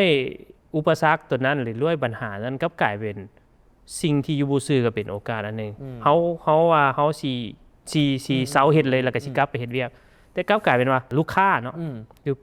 ลูกค้าเพิ่นมาเห็นเฮาเนาะเฮาบ่ฟ้อซื่อซะเพิ่นมาเห็นเฮาแล้วเพิ่นว่าเฮาไปครอบเพิ่นเนาะโอ้เฮาสิพวกน้องสิบ่อยู่แล้วได้สิบริษัทเป็นหนี้สิเจ๊งแล้วสิขอแยกย้ายกันแล้วก็ไปล้มครอบไปแต่ว่ากลับกลายเป็นว่า มันเท่าใดเดี๋ยวค่อยสิเทคโอเวอร์เลยแอคควายทุกเจ้าเลยก็กลายว่าเขาหาก็เข้าใจคำว่าแอคควายตอนนั้นหยังมันเจ๊งย้อนหยังนะสกลับไปย้อนหยังบ่แม่นว่าเฮาบ่มีลูกค้าบ่แม่นว่าเฮาขายบ่ได้ลูกค้ามาหาเฮาหลายแต่สิ่งเดียวเฮ็ดคือเรื่องของcash flow 1 cash flow เงินเอาจะทายก่อนเงินมาน้ำหลัง2มาบริหารเรื่องเงินบ่ได้เฮาบ่ฮู้เรื่องบัญชีเลยยอมรับบัญชีแม่นหยังเฮาบ่เข้าใจตัวต่อมาเรื่องของ operation เรื่องคนจักแนวใดเฮาก็บ่เข้าใจกลายเป็นว่าบทเรียนครั้งนั้นคือการโชคดีก็คือถูก acquire มีคนเอาบริษัทเฮาไปเฮ็ดต่อและเฮาก็มีคนที่ไปเฮ็ดนำต่อคือ co-founder คนหนึงก็แม่นไปเฮ็ดในบริษัทใหญ่ตัวนั้นแล้วก็กลายเป็นตัวนี้น่าจะเป็นคนหนึงที่ค่อนข้างว่ามีชื่อเสียงเติบและแต่ว่าประเด็นก็คือสิ่งที่ได้บทเรียนก็คือเฮาบริษัทแรกเนาะเขามักเว้าเสมอเนาะเป็นนักตัวประกอบการบ่มีดอกคำว่าเฮ็ดแล้วสักเซสเลย ทุกคนต้องมีอันเจ๊งก่อนจักอย่างหนึ่งบ่หลายบ่น้อยแต่ในเวลาเจ๊งแล้วจะสิลุกมาได้บ่ได้บ่อีกเรื่องนึงโชคดีของเราคือเฮาลุกมาได้แล้วเฮาก็มีเครื่องกีฬาแบกกีฬากันวันนี้ว่าเรื่องว่าแบ่งเครื่องกีฬาก่อนสิมาเป็นวลีแม่นหยังเนาะคำถามเนาะก็คือหลังจากเฮาเฮ็ดแบรนด์กีฬาแล้วเนาะมันก็ติดตลาดมันเป็นอีหยังแล้วสำหรับเฮาพัดเป็นคนที่เป็นคนนึงคือกันบ่ที่แบบว่ามักอีหยังที่แบบท้าทายใหม่ๆตลอดเป็นคนที่บ่มักยึดหม่องเก่าแล้วมักคิดในหัวนี่จะมีเรื่องคิดถ้าไปเบิ่งอยู่ปึ้มเฮาอ่านปึ้มกับเขียน business idea ตลอดอยู่อ่านนำตลอดเป็น100กว่าไอเดียที่เฮาบ่ได้เอามาใช้แล้วเฮาคือว่าเฮาสิเฮ็ดหยังจักอย่างก็เพียนพอยมาจากบ่แม่นมาจากแต่น้ำดื่มเนาะแต่มาจากว่าเฮาไปต่างประเทศหรือว่าเฮาเบิ่งอยู่ในมินิมาร์ทต่างๆเวลาที่เฮาจับสินค้าลาวเนาะเครื่องดื่มมันก็มีเจ้าใหญ่แต่ว่าเครื่องดื่มอื่นๆเด้มันมีน้อยแต่พอจับขึ้นมากับมีตั้งคำถามขึ้นมาบอกว่ามันดีแท้ว่ะเคยโอ้ยมันเฮ็ดอยู่ไสมันใช่ได้ว่ะกินแล้วสิบ่เป็นหยังวะมันเป็นอันนั้นได้อันนี้ว่าความจริงเนาะเฮาก็ยังเป็นอันนั้นเฮาเลยตั้งคำถามว่าเอ้าเป็นหยังเฮาคือคิดแนวนี้เป็นหยังเฮาคิดบ่ดีกับผลิตภัณฑ์ลาวเฮาตั้งคำถามกับตัวเองเฮาว่าฉะนั้นเฮาคือว่าลงกับหมู่ก็มีปัญหาคือกันแต่พอเฮากลับไปว่าเอ้าก็พัดว่าเบิ่งอยู่ในอันซุปเปอร์มาร์เก็ตบ้านเฮาก็ลองไปเบิ่งแล้วแม่ 90% นี่มันสินค้าจากต่างประเทศที่บ่มีผลิตอยู่ในลาวก็เป็นต่างประเทศเอ้าแล้วมันเป็นหยังคือบ่มีสินค้าบ้านเฮามันคือบ่เกิดขึ้นวะความสามารถเฮาบ่มีวะเอ้าความสามารถก็มีหมดแล้วก็เก่งด้วยซ้ำแล้วเป็นหยังคือบ่เฮ็ดหลายคนก็บอกว่าตลาดมันน้อยตลาดมันน้อยเจ้าสิเฮ็ดมาลงทุนได้ซะบ่นั่นนี่แม่นบ่อะไรกันตลอดเลยคำนามแต่ว่าตลาดน้อยเป็นหยังตลาดน้อยแต่ต่างประเทศเห็นคือเป็นตลาดที่มีค่ากับเขาคือได้เงินกับมันแม่นบ่เฮาปิ้นกลับกันมาเฮาเลยมาเข้าใจว่าโอ้ซิสเต็มของเฮาอีโคซิสเต็มของการที่จะเกิดธุรกิจภายในประเทศนะหมายว่าบ่แม่นแต่เทคก็ดีก็เทคก็สิมีคือกันบ่ดีมานด์ซัพพลายที่มีคำถามกับเทคบริษัทหรือว่าคนลาวเฮ็ดอันนี้คือกันมันก็เกิดอีโคซิสเต็มที่ยังเป็นปัญหาอยู่ถ้าเฮาสร้างเครื่องมาต้นทุนก็สูงขึ้นอินฟราสตรัคเจอร์มันก็บ่ค่อยซัพพอร์ตน้ำฟืนไฟแต่บ่ได้หมายว่ามันบ่ดีแต่มันเป็นโอกาสที่ว่าถ้าเฮาริเริ่มแล้วเฮาพัฒนาขึ้นมาเฮาเฮ็ดอีโวมันก็ยังเกิดได้เด้มันก็เกิดจากคำถามว่าจากที่คนบ่กล้าซื้อกลายเป็นคนอยากซื้อจากคนที่อยากซื้อกลายเป็นคนที่ฮักจากคนที่ฮักกลายเป็นคนที่สร้างอินสปิเรชันให้กับเจ้าก็บ่ต่างหยังเฮาก็ลองเบิ่งดูล่ะเฮาก็เลยเบิ่งปัญหาของน้ำดื่มแล้วปัญหาน้ำดื่มเฮาเป็นหยังถ้าเฮาอยากเฮ็ดน้ำดื่มเพราะว่าไม่หยังน้ำดื่มมันเป็นสิ่งที่จำเป็นสำคัญขาดบ่ได้และสามารถสเกลได้และสามารถต่อยอดbusiness ธุรกิจได้ออกเป็นหลายหน่วยและยังสามารถ impact ได้กับผู้คนก็คือการยกระดับคุณภาพชีวิตเฮาก็เลือกน้ำดื่มแต่น้ำดื่มหมู่ที่มาเฮ็ดตัวสิไปสู้เจ้าใหญ่ได้วะคำถามแรกแม่กับเมียกับอ้อมเมียยังมันมีเนาะตะกี้แฟนก็อ้อมข้างมาว่าเจ้าสิแข่งแนวใดตลาดอันนี้เจ้าสิไปสู้ราคาเขาวะเฮาก็คือตอนนั้นแต่คอนเซปต์ของเฮาก็คือคอนเซปต์อันเดียวกับ Evo เลยข่อยบ่ได้แข่งที่ราคาแต่ข่อยจะเฮ็ด add value หยังคุณค่าเข้าไปซึ่งข่อยมาเบิ่งปัญหาก็คือปัญหาพินอ้อมมาแหละอยู่เฮือนเฮานี่นะมีโซลูชั่นน้ำดื่มนี่จักแบบสมมุติของโต้นี่มีจักแบบมีหลายนะก็ตั้งแต่ดิสทริบิวเตอร์เอาน้ำมาซื้อน้ำมากินเองมีตัวเซิร์ฟเวอร์น้ำแน่ บ่ถูกตอบคำถามถูก ถูกต้องแม่นมีหลายๆอันแล้วก็พวกน้ำดื่มแปรรูปไปเป็นน้ำดื่มแล้วเป็นหยังต้องมีหลายแบบปานนั้นเป็นหยังคือบ่มีจักอันนึงก็จะถามว่าน่าจะเป็นสภาพแวดล้อมมันสร้างให้อำนวยความสะดวกด้วยแบบนั้นก็เลย ต้องได้ไปตามตอนนั้นบ่ตอนนี้เฮาเจอแม่เฮาน่ะใส่เฮาไปซื้อน้ำแพ็คเนาะก็เฮาเอาเป็นหยังต้องไปซื้อน้ำถังใหญ่ก็มีอยู่เฮือนเจ้าก็เบิ่งดูเป็นตาว่าขอโทษเนาะเจ้าก็เบิ่งมันก็ต้องเว้าความจริงเนาะเจ้าก็เบิ่งดูมันมั่นใจได้ส่ำใดบัดนี้เฮาว่าเอ้าก็สั่งมาแล้วเด้กินบ่ได้ว่าต้องได้ต้มร้อนเพิ่นว่าโอ้เฮาว่าเด้มันก็บ่มั่นใจบัดนี้เพิ่นสั่งน้ำถังบางเทื่อก็น้ำบ่ทันมาส่งตามมื้อโทรหาบ่รับอย่างนี้สินะตามบ่นำเพิ่นยังมีน้ำกรองอีกเด้แม่น่ะอยู่เฮือนน่ะมีน้ำกรองระบบกรองอีกแต่สุดท้ายบ่กล้ากินเพราะว่าบ่ฮู้ว่ามันใส่กรองมันเปลี่ยนเป็นจังได๋สินะสุดท้ายในเฮือนน่ะโซลูชันเรามีตั้งว่า4อันน้ำถังน้ำแพ็คน้ำขวดน้อยน้ำกรองเอ้าเฮาว่าแล้วเป็นหยังมันคือเกิดปัญหานี้ถ้าว่าตลาดแดงตลาดเลดโอเชียนบัดนี้เอ้าแล้วเป็นหยังมันคือยังมีปัญหาเรื่องน้ำเป็นหยังทั้งที่ในเมืองแบบนี้ยังมีปัญหาเรื่องการเข้าถึงน้ำดื่มบัดนี้สินะแล้วเขาก็ไปเบิ่งน้ำทุกคนเนี่ยเป็นคือกันบ่เอ้าก็เป็นคือกันเขาก็ยังบ่มั่นใจเลยเพราะว่าเขาคิดว่าโอ้ถ้ามันเป็นอันนี้นี่มันสิแม่นได้บ่ประกอบว่าเขาไปต่างประเทศบัดนี้เขาไปญี่ปุ่นเนาะเอ้าญี่ปุ่นยังมีน้ำถังเขาก็ถามว่าเอ้าญี่ปุ่นมีน้ำสะอาดบัดนี้มีน้ำดื่มที่ดื่มพร้อมได้แล้วเป็นหยังคือมีน้ำถังเขาเอิ้นว่าความมั่นใจเขาเก็ตตัวนั้นเลยว่าธุรกิจที่สร้างความมั่นใจความน่าเชื่อถือได้นะมันสามารถขายได้เขาก็เลยว่าเขาอยากเฮ็ดน้ำดื่มแต่เขาบ่ได้ขายน้ำดื่มแต่เขาขายความมั่นใจความน่าเชื่อถือเขาอยากเฮ็ดให้คนนี่นะเลือกได้ว่าน้ำที่เขากินหรือว่ามีอย่างที่เขากินนะคือมั่นใจที่สุดเขาก็เลยว่าโอเคเขาก็เลยเฮ็ดน้ำถังขึ้นมาอันนี้ก็เป็นจุดริเริ่มของวาลีมักไอเดียที่ว่ามู่ที่สังเกตสอบถามแล้วก็เบิ่งมุมมองอีกมุมมองหนึ่งของคนที่นำไส้เห็นแต่ได้ว่าการสังเกตตอนที่เขาเกิดมีธุรกิจสิ่งไอเดียนี่เขาก็ใส่น้ำได้หลายอันได้เลยแล้วก็โอ้บูเป็นคนรักแหลมไหนหลังจากที่เบิ่งอีกมุมมองหนึ่งเห็นให้มันเกิดอินโนเวชันขึ้นมาเนาะก็แสดงว่าหลังจากนั้นมันเกิดน้ำดื่มบาลีขึ้นมาเลยบอกหรือว่ายังบ่ได้เกิดเถอะก็เริ่มล้มกับหมู่โอ้ไปแลนน้ำหมู่เนาะกับก้อยเนาะก็ชื่อได้ก้อยปุ้ยตะกี้เป็นกับก้อยก่อนก้อยก็ไปเกาหลีก้อยตะกี้ก้อยกับเกาหลีเหมือนกันบ่ก้อยน่ะกับคนหนึ่งที่กำลังจะออกเวียกประจำก็เลยมาล้มปรึกษาน้ำเขาพอเขาเคยออกเวียกเสี่ยวสิออกเวียกนี่ปรึกษาเนี่ยอันเฮ็ดจังไดเอ้าเขาว่าเป็นหยังคืออยากออกโอ้อยากไปเฮ็ดอีหยังบางอย่างแล้วก็บ่กุ้มกินเพิ่นว่าดิเอ้าแล้วปรึกษาเขาเฮ็ดหยังเอาตู่เคยออกเวียกแล้วถามลึกๆว่าอยากปรึกษาเขานี่แม่นอยากปรึกษาหรือว่าอยากสร้างความมั่นใจให้ตัวเองเขาก็ตั้งคำถามเนาะอยากให้ตัวส่งเสริมเขาให้ออกเวียกก็เลยว่าออกแล้วเฮ็ดหยังเขาถามเนาะอยากเฮ็ดนั่นอยากเฮ็ดธุรกิจอย่างนั้นนี่ถ้าธุรกิจนี่มันเมื่อยไดแต่ว่าเขาอยากลองเขาก็เฮ็ดเขาก็ขายนั่นนี่เขาว่าเขาก็เลยตั้งก่อนนะไปลองเฮ็ดประจำแล้วก็เฮ็ดธุรกิจไปนำได้บ่ฟ้าวเสี่ยงเทื่อจังหน่อยเขาเป็นแนะนำตัวจังหน่อยเกิดมาบ่ดีหยังมาแล้วเขาเป็นห่วงบ่เขาเฮ็ดหยังเขามาครั้งดีก็เลยหมู่ก็เลยก้อยสวนกันมาแล้วก็โอเคตั้งโอเคเฮ็ดก็เฮ็ดมาก็ไปล้มกันเฮ็ดบิสเนสvisionary ต่างๆเนาะว่าเฮาสิเป็นหยังเฮาสิขายหยังเฮาสิเฮ็ดนั่นนี่ราคาเท่าใดนั่นนี่ก็ออกมาเป็นตะกี้ยังบ่แม่นวาลีตะกี้ยังเป็นอีหยังจักอย่างยังบ่ได้ออกสื่อเด้อมีจักคนตอนนั้นทำอีนั่นเริ่มกันเป็น2คนบูกับก้อยก่อนกับบูก่อนเฮา2คนแล้วก็ต่อมาก็มีปุ้ยมีป้ายมีเป้มีหยังเข้ามาตำหลังเนาะมีเจกมีหยังเขาเจ้ามานํหลังมีไซหั่นก็แม่นบ่ได้ลงเงินแต่ว่าเพิ่นลงแฮงเนาะแล้วก็เฮ็ดน้ำกันมาก็เป็นผู้ชายขายน้ำตั้งสายญาตัวเองว่าเป็นผู้ชายขายน้ำใส่ตั้งให้ก็เฮ็ดน้ำถังเขาเจ้าก็ชาเลนจ์ได้ว่าเอาน้ำถังสิไปขายให้ยังตุก 4,000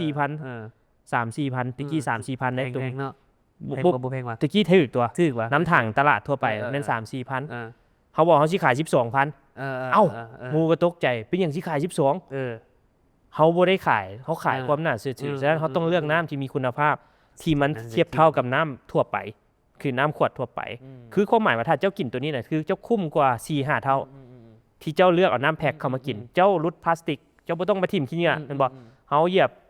กระตุกแต่ละมือไปแล้วก็เอาไปทิ่มอันนึงอันที่2มาต้นทุนค่าใช้จ่ายเฮือนจากที่สิเสีย 4-5 แสนเจ้าเสียแต่บ่ฮอดแสนเจ้าก็ได้กินน้ำคือกันต่างแต่ว่าเจ้าก็หากินนั่นนี่เฮาว่าโอ้มันสิแม่นบ่เพิ่นว่าเด้มันสิได้บ่ว่าซั่นนี่ เฮาว่าได้บ่เป็นหยังลองก่อน โอเค ก็เลยว่าเป็นอีหยังที่เฮาลองนํกัน มื้อนี้เขาสิบ่ได้มาถามมันนํดื่มบาลีเกิดได้ได๋สิเป็นถาม personal อะไรก่อนเอาอีสิในมุมมองที่เมื่อกี้ว่าเป็นผู้ชายขายน้ำได้ยินว่ามี founder 7 คน co-founder 7 คน เอามุมมองที่ว่าไประดมกันมาได้จังได๋ฮอด7 คนแล้วแต่ละคนเป็นหยังคือต้องเอาฮอด7 คนพุ่น มันบ่แม่นว่า7คนที่หญิงโค้ดได้ก็4คนแต่ว่ามันจะมี Angel Investor แล้วก็ Investor ที่เข้ามาตามหลังรวมๆกับเดี๋ยวนี้เฮามี11หุ้น11ขาหุ้นก็เป็นธุรกิจที่เฮาตั้งใจว่าเฮาอ่ะน่ะบ่ต้องการความเป็นเจ้าของเฮาต้องการให้บริษัทนี้เป็นบริษัทมหาชนและสร้างธุรกิจนี้คือสร้างด้วยการที่เป็นระบบด้วยตัวมันเองและมีเป็นแบรนด์ของมันอันนี้เป็นเป้าหมายของเฮาก็เลยว่าเฮาบ่ได้ซีเรียสความเป็นเจ้าของแต่ว่าในสิ่งที่เฮาเริ่มต้นเฮาก็ได้บทเรียนจากตัวเก่าเนาะเฮาก็บอกบ่เป็นหยังเฮาต้องโฮเคยได้ยินว่าในสตาร์ทอัพคือถ้าว่าอยากเฮ็ดธุรกิจให้มันเจ๊งสตาร์ทอัพที่มันเจ๊งคือแบ่งหุ้นให้มันเท่ากัน ไลฟ์แลปทอกันได้เดี๋ยวนี้ โอเคถือว่ายังอยู่ถือว่าดี แต่เขาเคยเฮ็ดให้มันเท่ากันแล้วสุดท้ายมาพิษกันปุ๊บเข้าใจเพราะว่าจะหรือว่าสมมุติว่าตัวอย่างเนาะถ้าเอาถือหุ้นสมมุติว่ามี3คนถือคนละ 33%เนาะ3คน33%นี่ตามดีขึ้นดีเฮาเลสฟันครั้งที่1ปุ๊บสมมุติว่าจะแบ่งไป20%ทุกคนก็จะหลุดไป20%ของ33แม่นบ่แต่ว่าประเด็นมันครั้งต่อไปถ้าเจ้าไปปล่อยหุ้นอีก 20% หมายความว่าหุ้นของเจ้าน่ะสิต่ำกว่าขาหุ้นใหม่ที่เข้ามาโดยปริยายนั่นคือเป็นจุดเสี่ยงที่เฮ็ดว่าความเป็นเจ้าของน่ะมันลดลงถ้าต่างประเทศโอเคมันอาจจะมีกฎหมายที่รองรับแต่ในประเทศลาวคือสุดท้ายก็เป็นกฎหมายของการถือหุ้นแบบวิสามัญคือแบบวิสาหกิจทั่วไปแม่นบ่ฉะนั้นสิ่งที่เฮาเฮ็ดอยู่เฮาเบรกกันว่าเว้ยเอาโฮหุ้นไปอยู่นำผู้นี้เด้อแต่วิทอยู่นำเฮาบ่อยู่นำก้อยจริงๆนะเฮาก็โฮไปแล้วก็เลสฟันกันไปกับปล่อยหุ้นไปจนฮอด20-30% นี่แหละอย่างเงี้ยแต่มันก็ยังเทรดให้ผู้ถือหุ้นที่เป็นโคฟาวเดอร์ยังถือหุ้นสูงกว่าหมู่สินะก็เป็นอีหยังที่เฮาเป็นกิมมิกเล็กน้อยอาจจะแชร์ให้กันฟังได้แชร์ได้อันแล้วแบบก็คล้ายๆกันแล้วแบบก็มีแบบอันเป็นหุ้นนี่เฮาแบ่งกันอันทอกันแต่เฮาสิมีหุ้นทั้งใจประมาณนี้อันนึงซึ่งอันน้องๆโคฟาวเดอร์2คนต่อกับมุกูก็แบบให้เฮาเป็นคนมีอำนาจนิดนึงในการตัดสินแต่เขาเจ้าบ่ได้บอกหรอกแต่ว่าวิธีการพฤติกรรมของเขาเจ้าการเห็นว่าเวลามีอย่างที่ซ้ายขวาแล้วแบบมันท่อกันนี่นะจะเป็นเฮาสามารถตัดสินตัวนั้นแต่การตัดสินของเฮาบ่ได้ว่าถูกตลอดแต่นอนมันก็เฮ็ดให้มันขับเคลื่อนแล้วก็มันไปในสเตจตอนนั้นที่มันต้องตัดสินใจยุ่งยากกันก็เป็นแชร์ว่า 33% ก็อยู่รอดในแบบซี่แต่การเอา 33% บวกกับซิทท่อกันน่ะอันนั้นอันตรายแม่นต้องแบ่งออกเป็นสิทธิ์ในการปันผลและสิทธิ์ในการอำนาจหันมันมีหุ้นสามัญกับหุ้นบริมสิทธิ์หันเขาต้องแบ่งตัวนี้ให้มันนั่นผู้ที่ใช้สิทธิ์นะคนมีอันนี้หลายก่อนเขามาตั้งสั่นกันเองเพื่อให้กลไกของธุรกิจมันเกิดแชร์ให้ฟังนะบอกมันมีน้องๆเขาเจ้ามาถามมาว่าเฮ็ดธุรกิจนี่นะมีขาหุ้นหลายคนมีขาหุ้นกับเฮ็ดคนเดียวอันใดดีกว่ากันต่างกันแนวใดตัวนี้ดีเลยจื่อมาคำว่าหนึ่งของพี่หมูอุกบีอยู่เป็นอินเวสเตอร์อยู่ประเทศไทยคนบอกว่าคันเพิ่นกลับไปมือทำอิทที่เพิ่นเริ่มมีธุรกิจหรือเริ่มมีสตาร์ทอัพได้สิ่งที่เพิ่นอยากเฮ็ดอันนั้นเป็นหยังคือการหาโคฟาวเดอร์ฉะนั้นแล้วคำตอบมันก็อยู่ในหันเลยเวลาอยากเฮ็ดธุรกิจใดหนึ่งนะสิ่งที่ต้องเฮ็ดทำอิทนั่นก็คือโคฟาวเดอร์เขาต้องไปหาคนที่ร่วมอุดมการณ์กันก่อนผู้ที่แบบลงเรือลำเดียวกันผู้ที่มีวิสัยทัศน์อันเดียวกันคันดีแท้มันต้องสกิลเซ็ตที่ต่างกันเพื่อมาเติมเต็มสิ่งที่เขาขาดมันจะได้ก้าวไปไว้ประมาณนั้นคันมาเอายกตัวอย่างของเคสของไลฟ์แลบแมนเขาเป็น3 คนพื้นฐานมาจากเอนจิเนียร์อยู่แต่มาเบิ่งไอเดนติตี้ที่เขาแตกต่างกันเลยได้คือคันว่าเรื่องชนเผ่าสิพวกเขามี2ชนเผ่ามีทั้งชนเผ่าแล้วลุ่มชนเผ่าแล้วสูง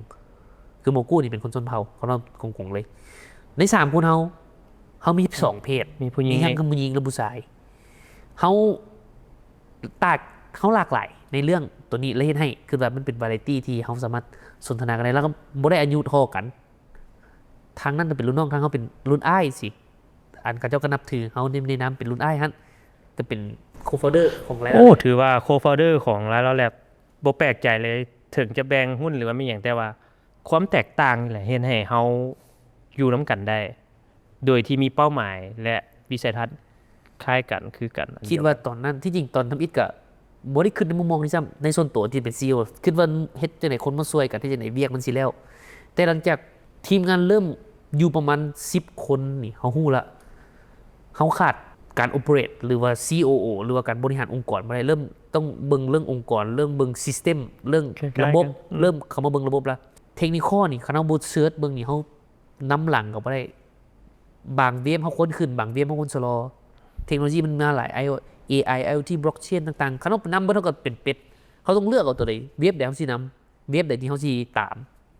มันก็คล้ายๆกันตอนนั้นกันซึ่งตัวนั้นเฮาปึ๊บแสดงว่าต้องเป็นมอบให้ผู้ใดผู้หนึ่งรับผิดชอบแน่นอนเอาแต่องค์กรภายในเอาแต่เทคโนโลยีใหม่ๆคันบ่มีตลาดสิก็บ่ได้ก็ต้องได้แบ่งกันพาระบบบตัวเองให้ชัดเจนผู้ใดเฮ็ดหยังสุดท้ายมันก็เกิดเป็นการเฮ็ดที่ลงตัวขึ้นว่าแล้วก็ทุกคนยอมรับณตอนนั้นแต่ว่าทุกคนก็บ่มักเนาะในเฟซมิตแต่ก็หลังจากที่องค์กรใหญ่ขึ้นนี่ขึ้นก็เริ่มมักในสิ่งที่ตัวเองเฮ็ดเพราะว่ามันบ่ค่อยได้อินเทอร์เฟซกันทำเดี๋ยวนี้โคฟาวเดอร์นี่แต่ละคนไปเบิ่งเวียกนึงคือต้องนี่ก็เบิ่งเวียกคุมขององค์กรนี่คนมันเกือบ80กว่าคนของหลายแลบก็แม่นตั้งแต่มาตรฐาน HR การเงินกฎหมายจัดซื้อจัดจ้างต่างๆมันตอกมันสิสร้างเมคานิซึมหรือ SOP ห้อง Standard Operating and Procedure นี่ให้แต่ละตำแหน่งที่เห็นตัวนี้โมกุคือกันโมกุก็สร้าง Standard ให้กับเทคเดี๋ยวนี้เทคของหลายแลบกันมีสแกนย่อสโลแกนย่อชื่อว่า SAID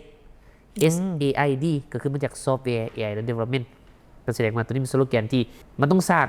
เว็บที่เขาจะนำแน่นอนบริษัทหนึ่งบ่สามารถนำบ่ทุกอันแต่เขาต้องสร้างจุดแข็งของเขาที่เป็น Unique Selling Point ที่นั่นเป็นโมกุเฮ็ดส่วนข้าพเจ้าเองก็ว่าอย่างเป็นหัวเหือออกหน้าก็คล้ายๆมาร์เก็ตติ้งคนนึงที่ไปซอกจ็อบซอกเวียกสร้างคอนเนคชั่นสร้างต่างๆเพื่อเฮ็ดให้ทางนี้สามารถมีเวียกเฮ็ดทางนี้สามารถใช้เทคโนโลยีตัวเองอันนั้นคือการกลมกลืน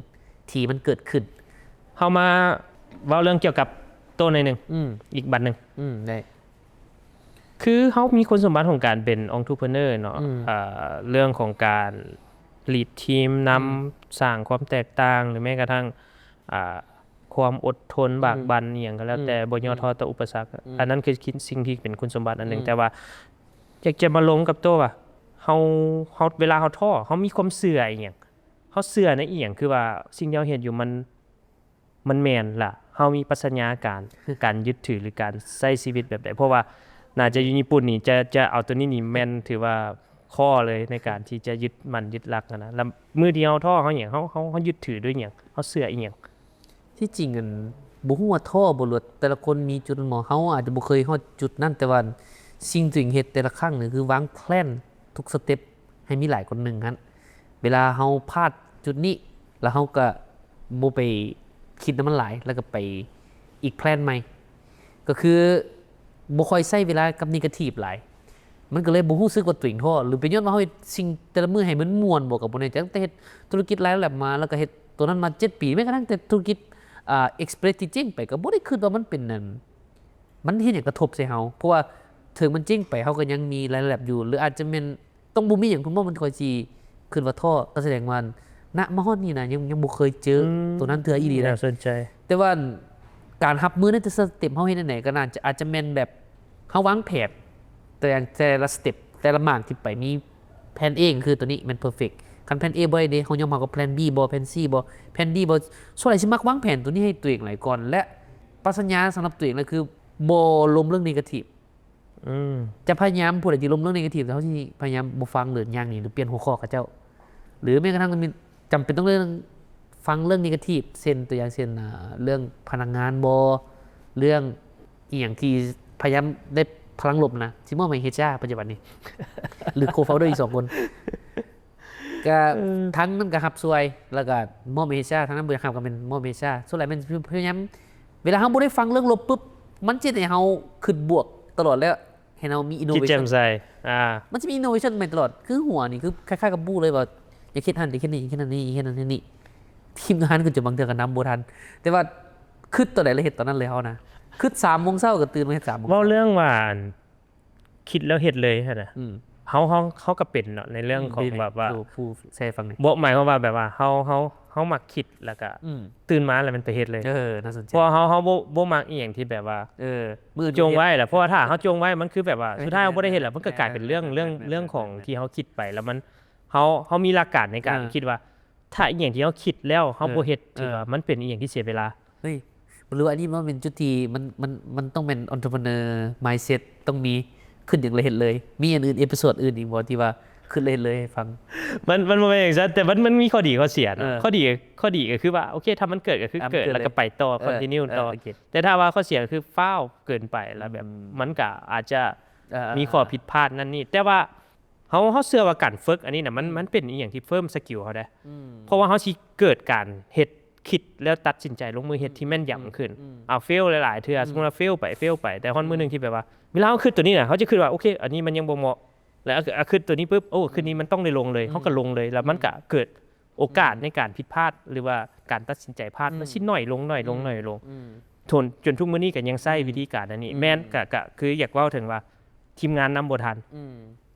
รู้สึกจังได๋เวลาบอกว่าทีมงานบอกว่านำบ่ทันไอ้โตไวแท้ไปไวแท้อีหยังแท้มันย้อนหยังเป็นหยังคืออันนั้นเฮาคืออยากเฮ็ดอันนี้คือว่าทีมงานบ่เห็นภาพหลายกว่าคิดว่าสิ่งที่เฮาคิดในหัวมันอยู่ในหัววิน้ำบ่ทันคือเขาจะบ่เห็นว่าเจ้าเฮ็ดหยังอยู่ในภาพหัวเจ้าสิ่งที่เฮ็ดก็คือตอนนี้ต้องไปเรียนตัวเองก็ต้องได้ไปเรียนตอนนั้นเฮาสื่อสารบ่ดีก็ต้องไปเรียนวิธีสื่อสารในภาพอยู่ในหัวเอา GPU กับน้องๆนำได้พยายามเป็นข้าเจ้าสิ่งที่เฮาเฮ็ดคือเฮ็ดจังได๋เฮานี่นะสิรับสารตัวนี้ได้อย่างที่ครบถ้วนคำตัวตั้งต้องมีแสดงว่าคำแทนน้ำนี่ห้ามนำไส้บ่หรือเป็นหยังมันสิไปเรียนตัวนั้นมาเลยให้ถ่ายทอดตัวนี้ออกไปได้ดี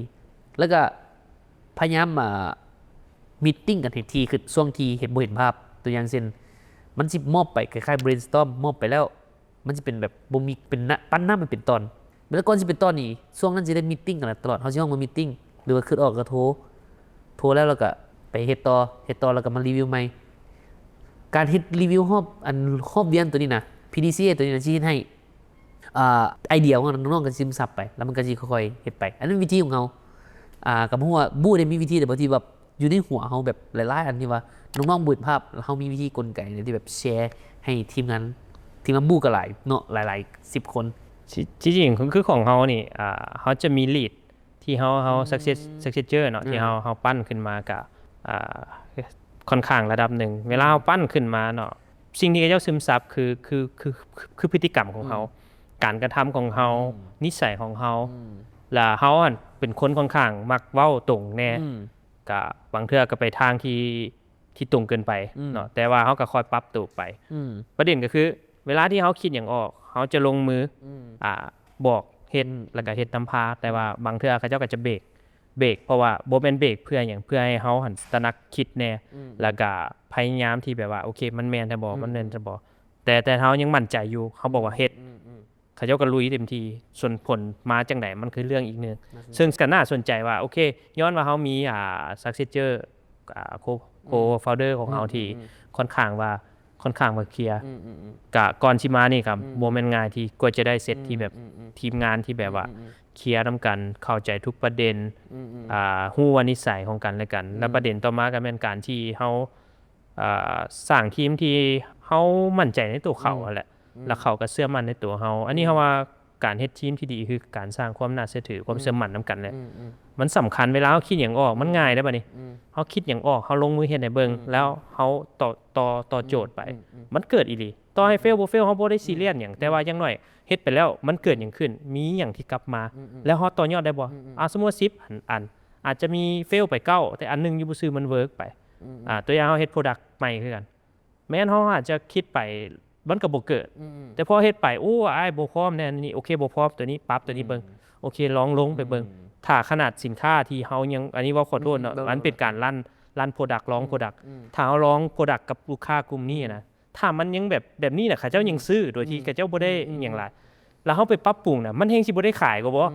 ฉะนั้นเฮาอย่าไปเสียโอกาสย้อนว่าเฮาบ่พร้อมนะเฮาก็ลงกับทีมงานอันนี้สื่อสารเป็นประจำว่าสุดท้ายทีมงานก็มั่นใจแล้วก็บ่ได้มีข้อกังขาในเรื่องของว่าคำว่าบ่พร้อม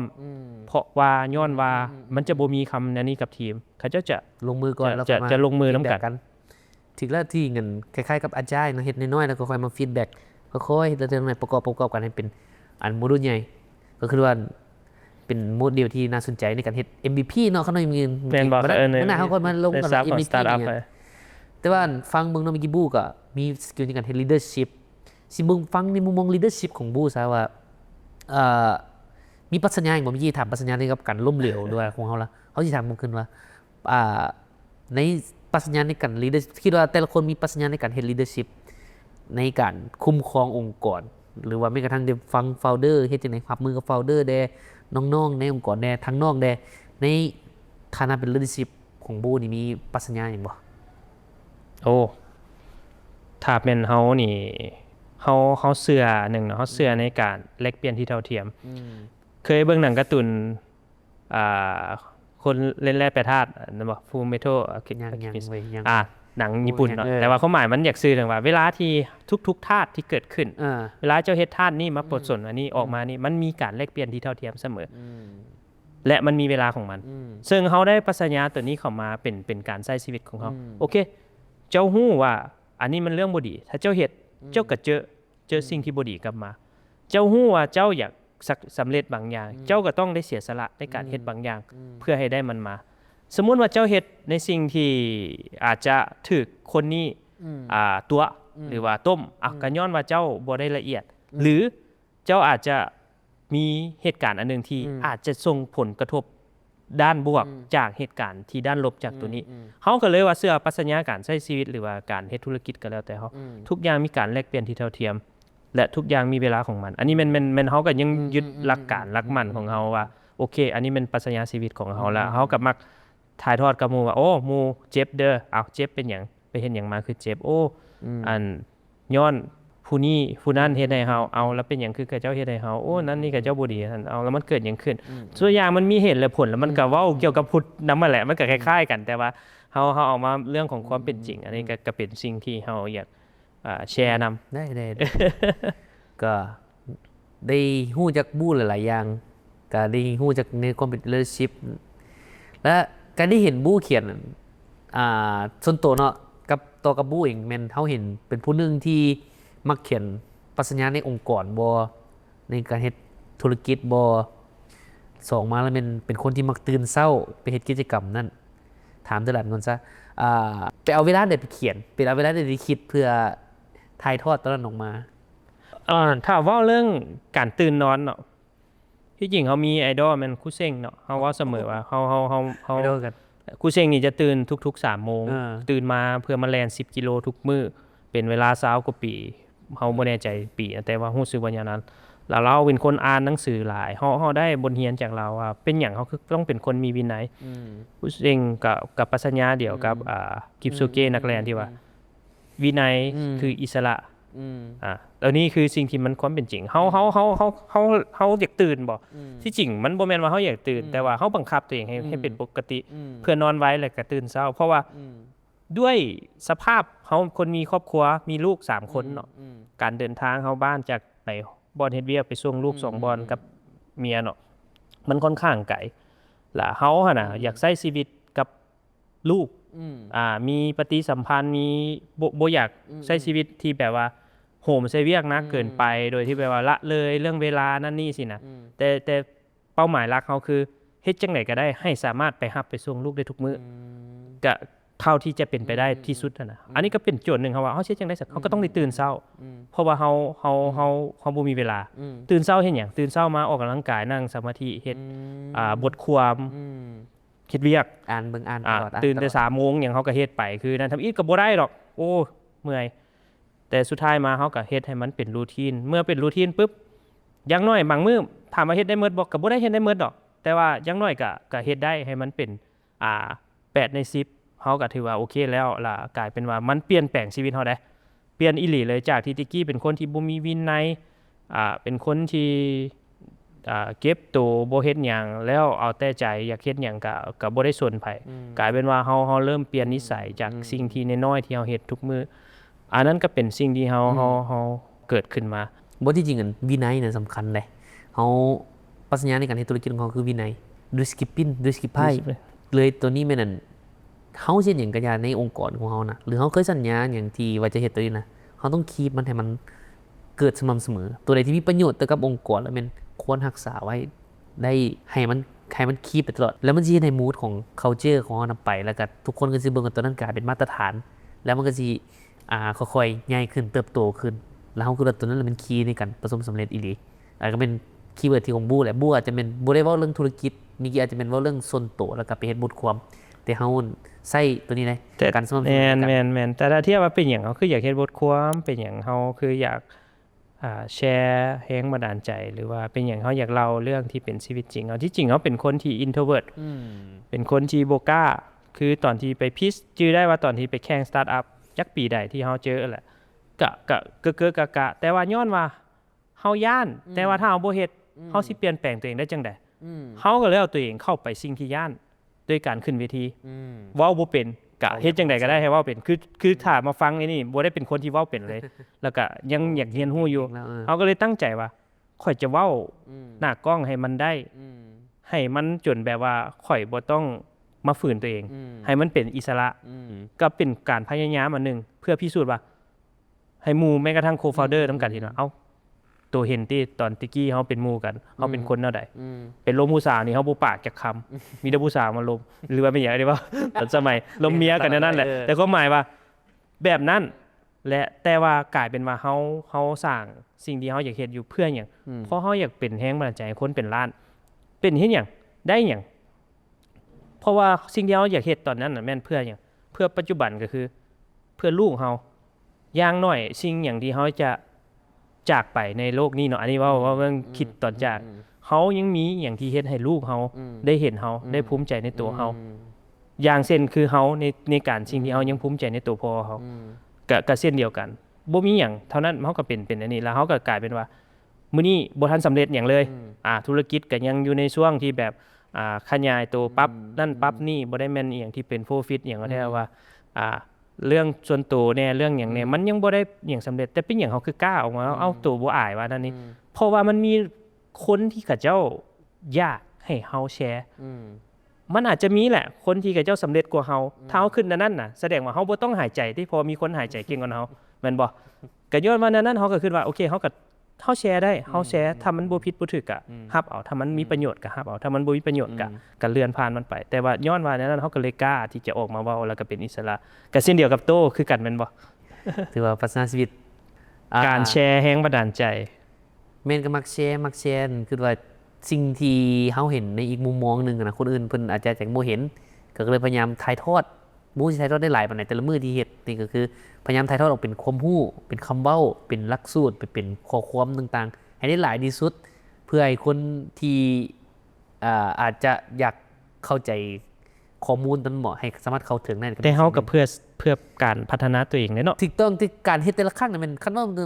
อันเอาตัวเองแล้วมันเฮาพัฒนาตัวเองนี่คือการมาลมกับบู้เฮาก็ต้องได้ฮู้ว่าบู้เป็นหยังได้เรียนรู้กับบู้หรือเฮาสิไปฮู้กับผู้สิเกี่ยมเฮ็ดบทสอนต่างๆก็ได้ฮู้ว่าบทสอนของนั้นเราต้องเฮ็ดเองครับถือว่าได้แลกเปลี่ยนกับ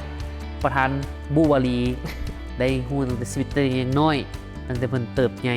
ล้มเหลวการเฮ็ดธุรกิจในแต่ละสเต็ปของเพิ่นการเป็นโฟลเดอร์การรวมคนปรัชญาคนที่อยู่ในองค์กรต่างๆถือว่ามื้อนี้ครบครันเป็นรายการอีกแบบนึงที่พวกเขา2คนเนาะเป็นความคิดของบู้เนาะที่อยากถ่ายทอดชีวิตหรือ mindset ของ CEO ให้ทุกคนได้รับรู้แล้วก็เข้าใจนำกันคิดว่าพวกเขาจะเป็นคนเริ่มต้นและพวกเขาจะไปเซิร์ชบรรดา CEO ต่างๆอยู่ในโซโคลาวนี่มานั่งแล้วล้มกันเบิ่งแต่ละคนคือว่าข้าพเจ้าก็จะมีจุดที่แตกต่างกันระหว่างว่าเขาจะเห็น CEO ที่นั่งอยู่นี่มาแลกเปลี่ยนแล้วได้ข้อมูลหลายๆอย่างนำกันส่วนบู้ดิมีอย่างอยากปิดท้ายอยู่ในคลิปนี้บ่แล้วฝากใครอยากให้ข้าเจ้าติดตามก็ถ้าชื่อว่าไปเขาก็เป็น CEO มือใหม่อยู่หั่นแหละเนาะนำกันหั่นแหละเนาะถ้าชื่อว่าทุกคนก็อยู่ในนี้ก็บ่ได้แม่นว่าแต่อาจจะตัวอาจจะสำเร็จหรือว่าพวกเฮานำกันนี่แหละที่แบบยังเป็นคนที่อยากพัฒนาตัวเองและยังเห็นฮู้ว่าจะเป็นขอแลกเปลี่ยนมือใหม่นั่นแหละก็เป้าหมายก็เป็นเฮาอยากเอาคนที่เป็นผู้ประกอบการเป็นผู้ที่อยู่ในการเฮ็ดธุรกิจนั่นแหละมาแชร์นำกันมาแชร์แลกเปลี่ยนชีวิตไปนำกันเพราะมันบ่ค่อยเห็นแบบนี้นะเฮาก็เลยว่าเฮามักติดตามอยู่นำของคนอื่นมาแล้วเป็นหยังเฮามาลองเฮ็ดนำกันเบิ่งดูมาล้มกันเบิ่งเพราะว่าเฮาก็เจอกันตลอดอยู่แล้วก็อาจจะมีหยังก็เลยเป็นรายการมื้อนี้ก็จับจูดเนาะแต่บ่ฮู้ว่าชื่อหยังเทื่อแล้วก็ที่แน่ๆก็คือมันจะมี EP ใหม่อยู่ที่เฮาจะลองเอาคนใหม่มาล้มเบิ่งแล้วเฮาก็เป็นกันถามล้มกันไปเป็นนั่นนี่เนาะเพื่อที่จะเฮ็ดให้มันต่อเนื่องแล้วก็เป็นวินัยของเฮาคือกัน ฝากไว้ EP ใหม่อาจจะเกิดขึ้นในไว้นี่แหละ โอเคหรือว่าผู้ใดคือซื้อซ่องได้ก็เป็นคือซื้อไว้ให้เด้อ แล้วก็ถ้า correction นั่นแหละว่าน้องๆหรือว่ามีอย่างอะไรเนาะคือถ้าว่ามีอย่างที่อยากให้เฮามาแชร์หรือว่าอยากเชิญไผมาเป็นแขก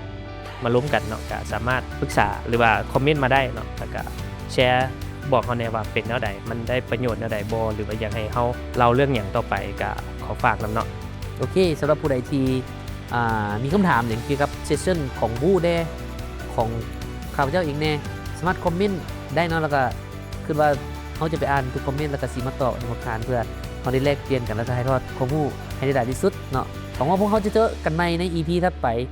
ขอไปตั้งชื่อรายการก่อนแล้วมาเจอกันใหม่ โอเคบ๊ายบายขอบใจ ขอบใจ ขอบใจ